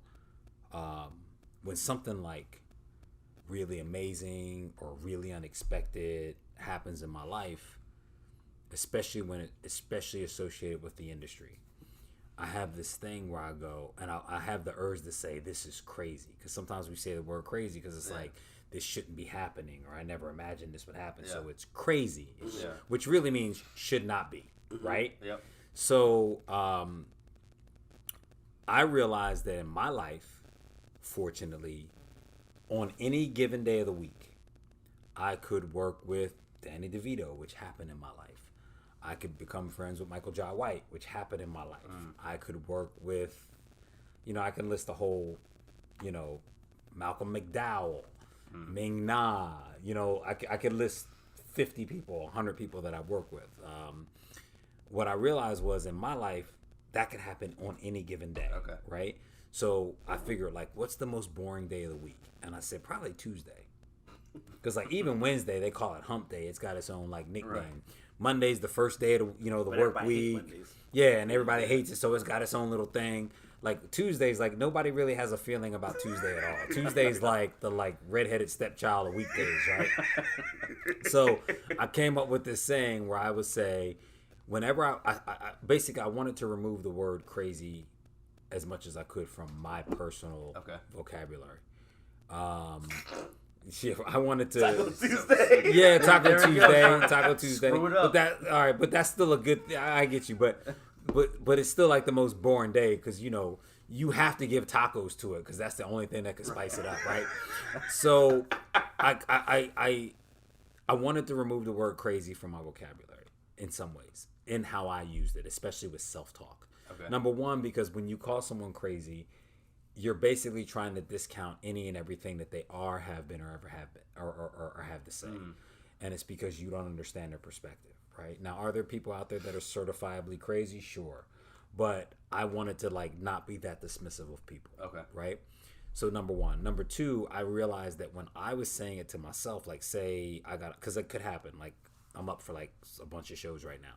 I could get a call tomorrow and find out that I'm going to be on this movie with this huge person. And I'll be like, this is crazy.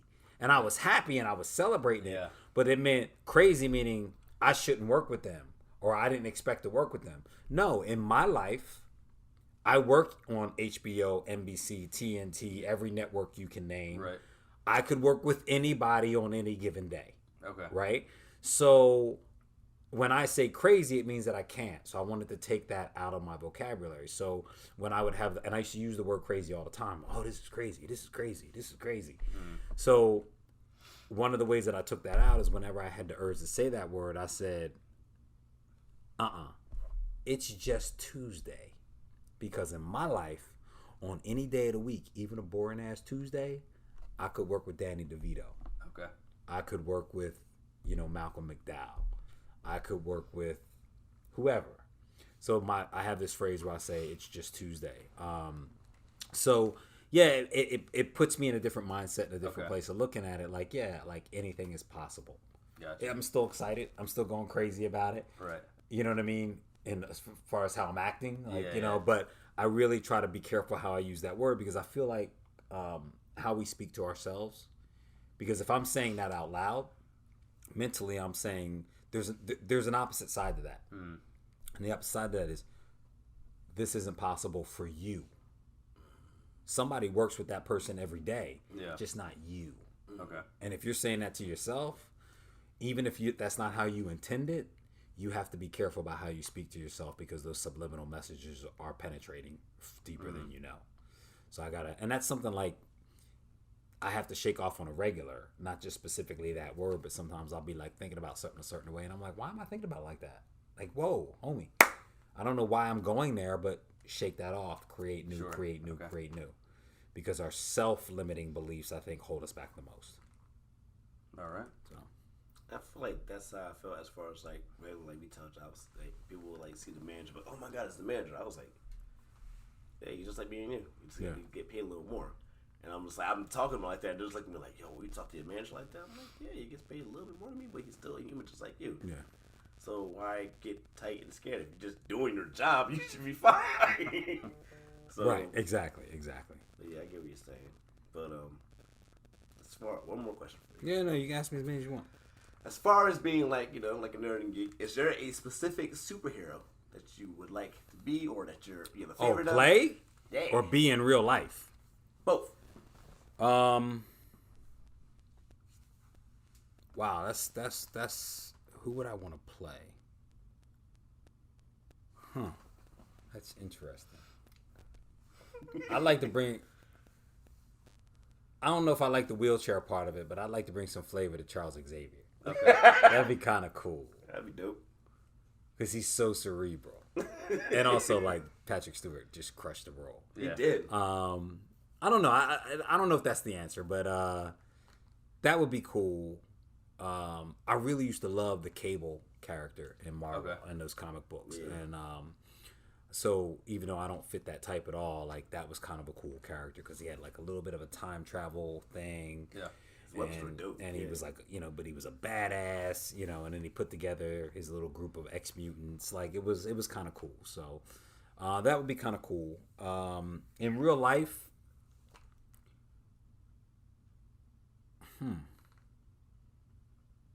probably time. I like the idea of time travel. Okay. So you could fix things.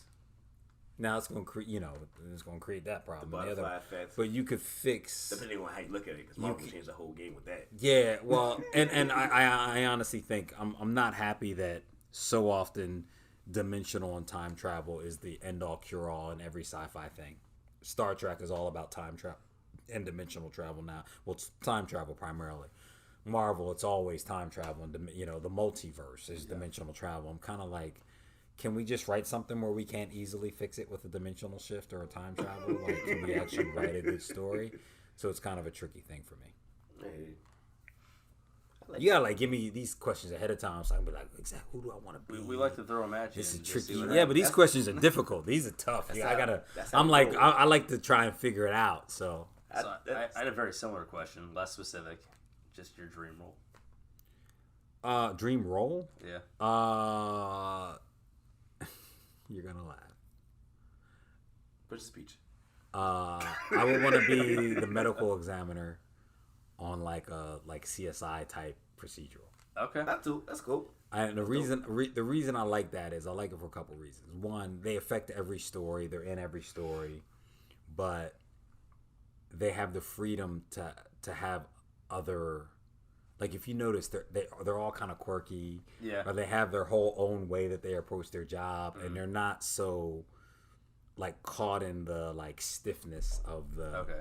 Like look at like NCIS. You want to be like a Dutchie. Like Abby Yeah, or even Abby. Like Abby was so kind of crazy and freaky. Yeah, yeah. And then like even Dougie was like kind of like his own little like, hey, I'm Mr. Gentleman, and he had did his thing, but he wasn't like where DiNozzo and all of the the agents were kind of stuck in this.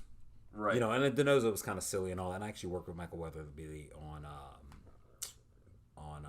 Bull. Yes. So, but that character, there's some room there to kind of explore and have some fun. And Hollywood really has embraced that for a long time of allowing those characters to kind of bring something a little different. Yeah. And from a standpoint of like, if you're on a show, I'm smart enough to realize like if you're on a show for 8, 9, 10 years, it can get a little routine and boring. Sure. Like that character probably plays 1 or 2 days a week. So you can have like the rest of your time to kind of create things that you want to create. If you want to write or you want to, so it would give me some freedom to kind of create some of the other things that I want to create in my life. Okay. So cool. That's a good question. Thank you. Do you have a superhero that you would like to be? I want to be you, Pat. It's impossible to be me. If I could have superpowers, it would be either Spider-Man or Deadpool. Deadpool's kind of cool. I love that. As you can see, it's Deadpool here and Deadpool there. I'm a big Deadpool fan. That's a really cool picture. He bought that for me. Nice. Because he was a good friend. Nice. I'm not. You know I love you. Yeah. No, I don't think I have like one specific person. I mean, I guess the attributes of like a Bruce Wayne or Tony Stark. And not Wesley Snipes. I didn't say that. I don't know. Blade was pretty kick ass. It was. We were just talking about that. Like I'm super excited because I want to see Mahershala Ali as Blade. So we'll see, and I hope that Wesley Snipes is in there in some capacity. I'm just waiting for I love Tom Holland as Spider-Man, but I'm waiting for Miles Morales. That's like I don't know, man. Tom Holland's crushing it. He is. Like, and the last one, and I'll be honest. I was before the one Far From Home. The last two have been amazing. Before that, I was like, yo, if I never see another Spider-Man movie, I'm good. It felt like I felt like they rebooted and made the same movie like 5 times in a row. And I was like, okay. And like I have to see the new Thor movie, Love and Thunder. I didn't see it either. But I'm kind of in the space with Thor where I'm kind of over it. Yeah. And like I don't know if I like the idea that now it seems like Hemsworth wants to be a comedic actor and everything. So now they're trying to make Thor into this semi-comedic thing. I don't know if I'm sold on that. But I feel like, I don't know, man. I something about Endgame and that whole story was so epic, and they did such a great job with it. And then like Deadpool was so different, and now I feel like they're trying to take a piece of Deadpool and make every Marvel movie kind of emulate that. Guardians of the Galaxy was kind of its own story, and now they're kind of. I'm worried that might jump the shark. We'll see what the next one looks like, but so it's kind of tricky. As I watch them, I'm kind of like, I get tired of, I get there's a formula. You know, I've been involved in a million Christmas movies and Lifetime women thrillers. I know that there's a formula that those companies like to sell. Yeah. And there's a reason why they do it, but I'm also like, let's not, I personally don't need comedic Thor. Sure. I want the god, this Norse god that's about justice and vengeance and, all these other things. Yeah, I saw a really good comment that I didn't want to agree with, but I did agree with, that Marvel went from like action dramas with comedy to comedies with action. Yeah. Mm-hmm. And as much as I don't want to agree with that, it's 100% what's happened, but it's developed with the fan base. Yeah. Though I did love what was the series where they did the 70s TV, the 80s TV. WandaVision. WandaVision was amazing. Yeah. Just because that idea was so unique. Yes. And it was still kind of true to a Marvel. At first I was like, what the heck is this? Right. Yeah. But then it was still true to Marvel because it was in that world. Now, I thought some of the casting was a little questionable for me. And I'll leave alone who specifically, but I love that was a fresh spin on it without like, oh, let's make it super comedic. Yes. Which seems to be the new. They want to make everything in the part sitcom, part whatever it was. Yeah. You know what I mean? So it's kind of tricky. I like that about Loki, that it was a little bit darker. And I liked that aspect of Moon Knight, except my issue with Moon Knight was that they raised more questions than they answered through the first 4 episodes, and it felt like wasted time. You good? Yeah, Moon Knight was good, but it was dry to me in the beginning. It was so dry. But then again, it was like I expected a Daredevil type vibe from Moon Knight.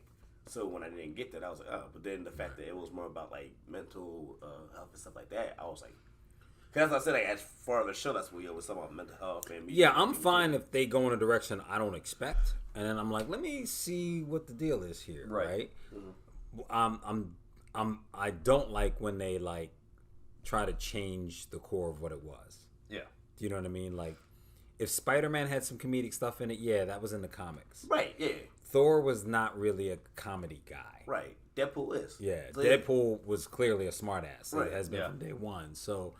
It's kind of a tricky thing when they try to make everything that. Right. And like I was talking to a friend of mine the other day, and I was like, yeah, like I was watching Umbrella Academy. I have not watched the new season yet. And I said to my friend, I said, what is up that every movie or TV series now has to have a dance battle in it? Like, it's like all of a sudden in the last like year and a half, it's like somebody in Hollywood is going, oh, let's have a dance battle. And then it's like there's this thing where it's like, let's have a dance battle over here. And I'm like, no, if your show legitimately have a dance battle, cool. If it doesn't, stop trying to force it in there. And like Umbrella Academy had a dance battle in the middle of like episode 2 of the new season, and I'm like, Have you seen Doctor Strange, the new one? Yeah, Miss Marvel. So Doctor Strange was so disappointing when they go to the world with Evil Strange, and they have like the music battle. I had no problem with that. It's just the cheesiest thing ever. You ever see Spider-Man 3? Same shit. But no, I don't think that was ever that bad. It was. No, very, I'm saying that whole fight scene. Like, sure, it's very Raimi-esque, and right. It makes sense for him, but in just the grand scheme of this epic battle for the multiverse, like, you're just gonna throw music notes at each other? Like, that's goofy. That didn't bother me as much, but I get what you're saying. Yeah. You know, it seemed too silly to me, and there's a lot of silly things. Now I'll tell you what I liked that was ridiculously unique was Everything Everywhere All at Once. I have not seen it yet, but I've heard it's phenomenal. It's a masterpiece, bro. Like, you gotta. I don't want to spoil anything. It really is. Like, the more I think about it, and I actually want to watch it again. The more I'm like, I don't even understand how they filmed it. Like, how they worked their brain around how to shoot it, because it's really ridiculously well done, and it's part everything. Okay. Part action, part kung fu, part comedy, part drama. Like, it's got everything in it. Okay. And it just executes all of it well. So see that. I've had numerous people tell me there's never been anything like it. Yeah, it's incredible. It's really incredible. Like, for that to exist now, have nothing else like that ever. That's incredible. Yeah, it really was. Yeah. So you should see that as soon as you can. I'm excited. Yeah. But take one more break and come back. And sure. Do one more and get the rest of the questions out. We'll plug ourselves. Absolutely. We say. We'll be right back. Oh, I'm doing it? Yeah. Okay. Psych! No, like, go ahead. Go ahead. No, I went like this. You got it. No, you got it. I was. We're going to duet this? Yeah. Welcome back to Cinema Ave, episode 13. That wasn't as bad as I thought it was going to be. I thought it was going to be a nightmare. Being honest. I'm Pat on the cam. Still Kyle. Gerald Webb. Still. He's honestly trying to get the fuck out of here. We don't let him I go. gotta I'm go. good. You have any questions for us? No, I'm good. I'm enjoying our conversation. All of that, you have nothing. No, to I've been talking to you guys for like Unbelievable. 2 hours. Well, I've already asked you my question. Are you ready to pledge your allegiance to the Philadelphia Eagles? You know what's at stake. Huh? You know what's at stake. Don't mess it up. Let's just say. No. It's a yes or no question. I don't have. Like I said, I don't have a problem with The the Eagles. answer is no. We will find a fill-in who likes the Eagles one day. We'll film here.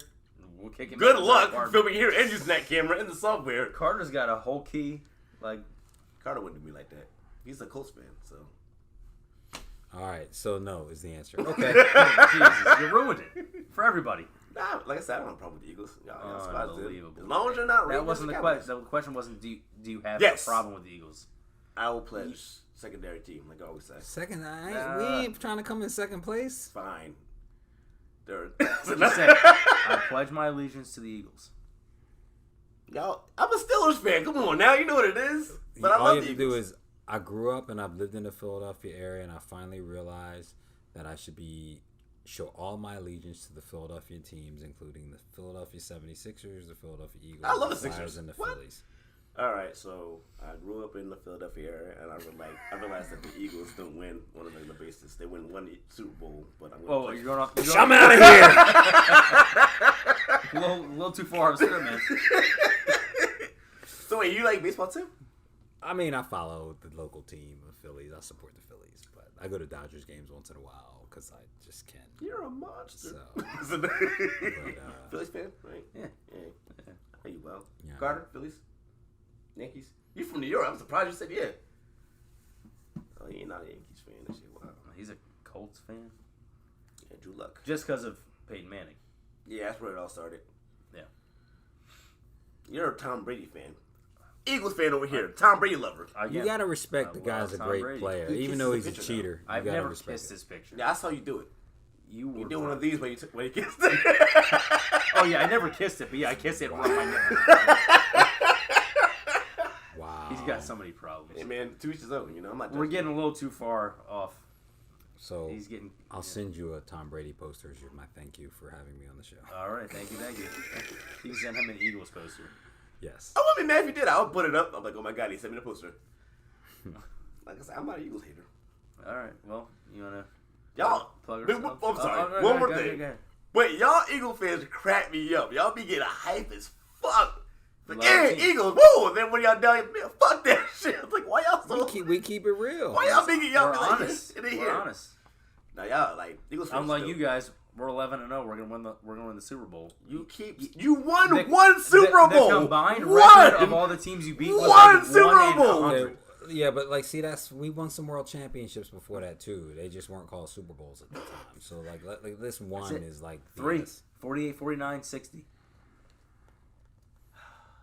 That's our 4th world championship, not our first. Let's with be it. clear about that. Okay.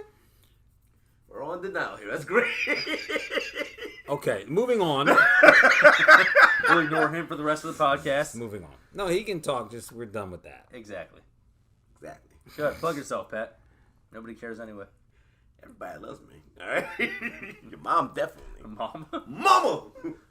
So, you guys want to, as you should, not him, but follow me on Facebook, Patrick Newell. Or, if you want to follow me on Instagram, it's Pat on the Cam. You gonna tell him? I know how you do it.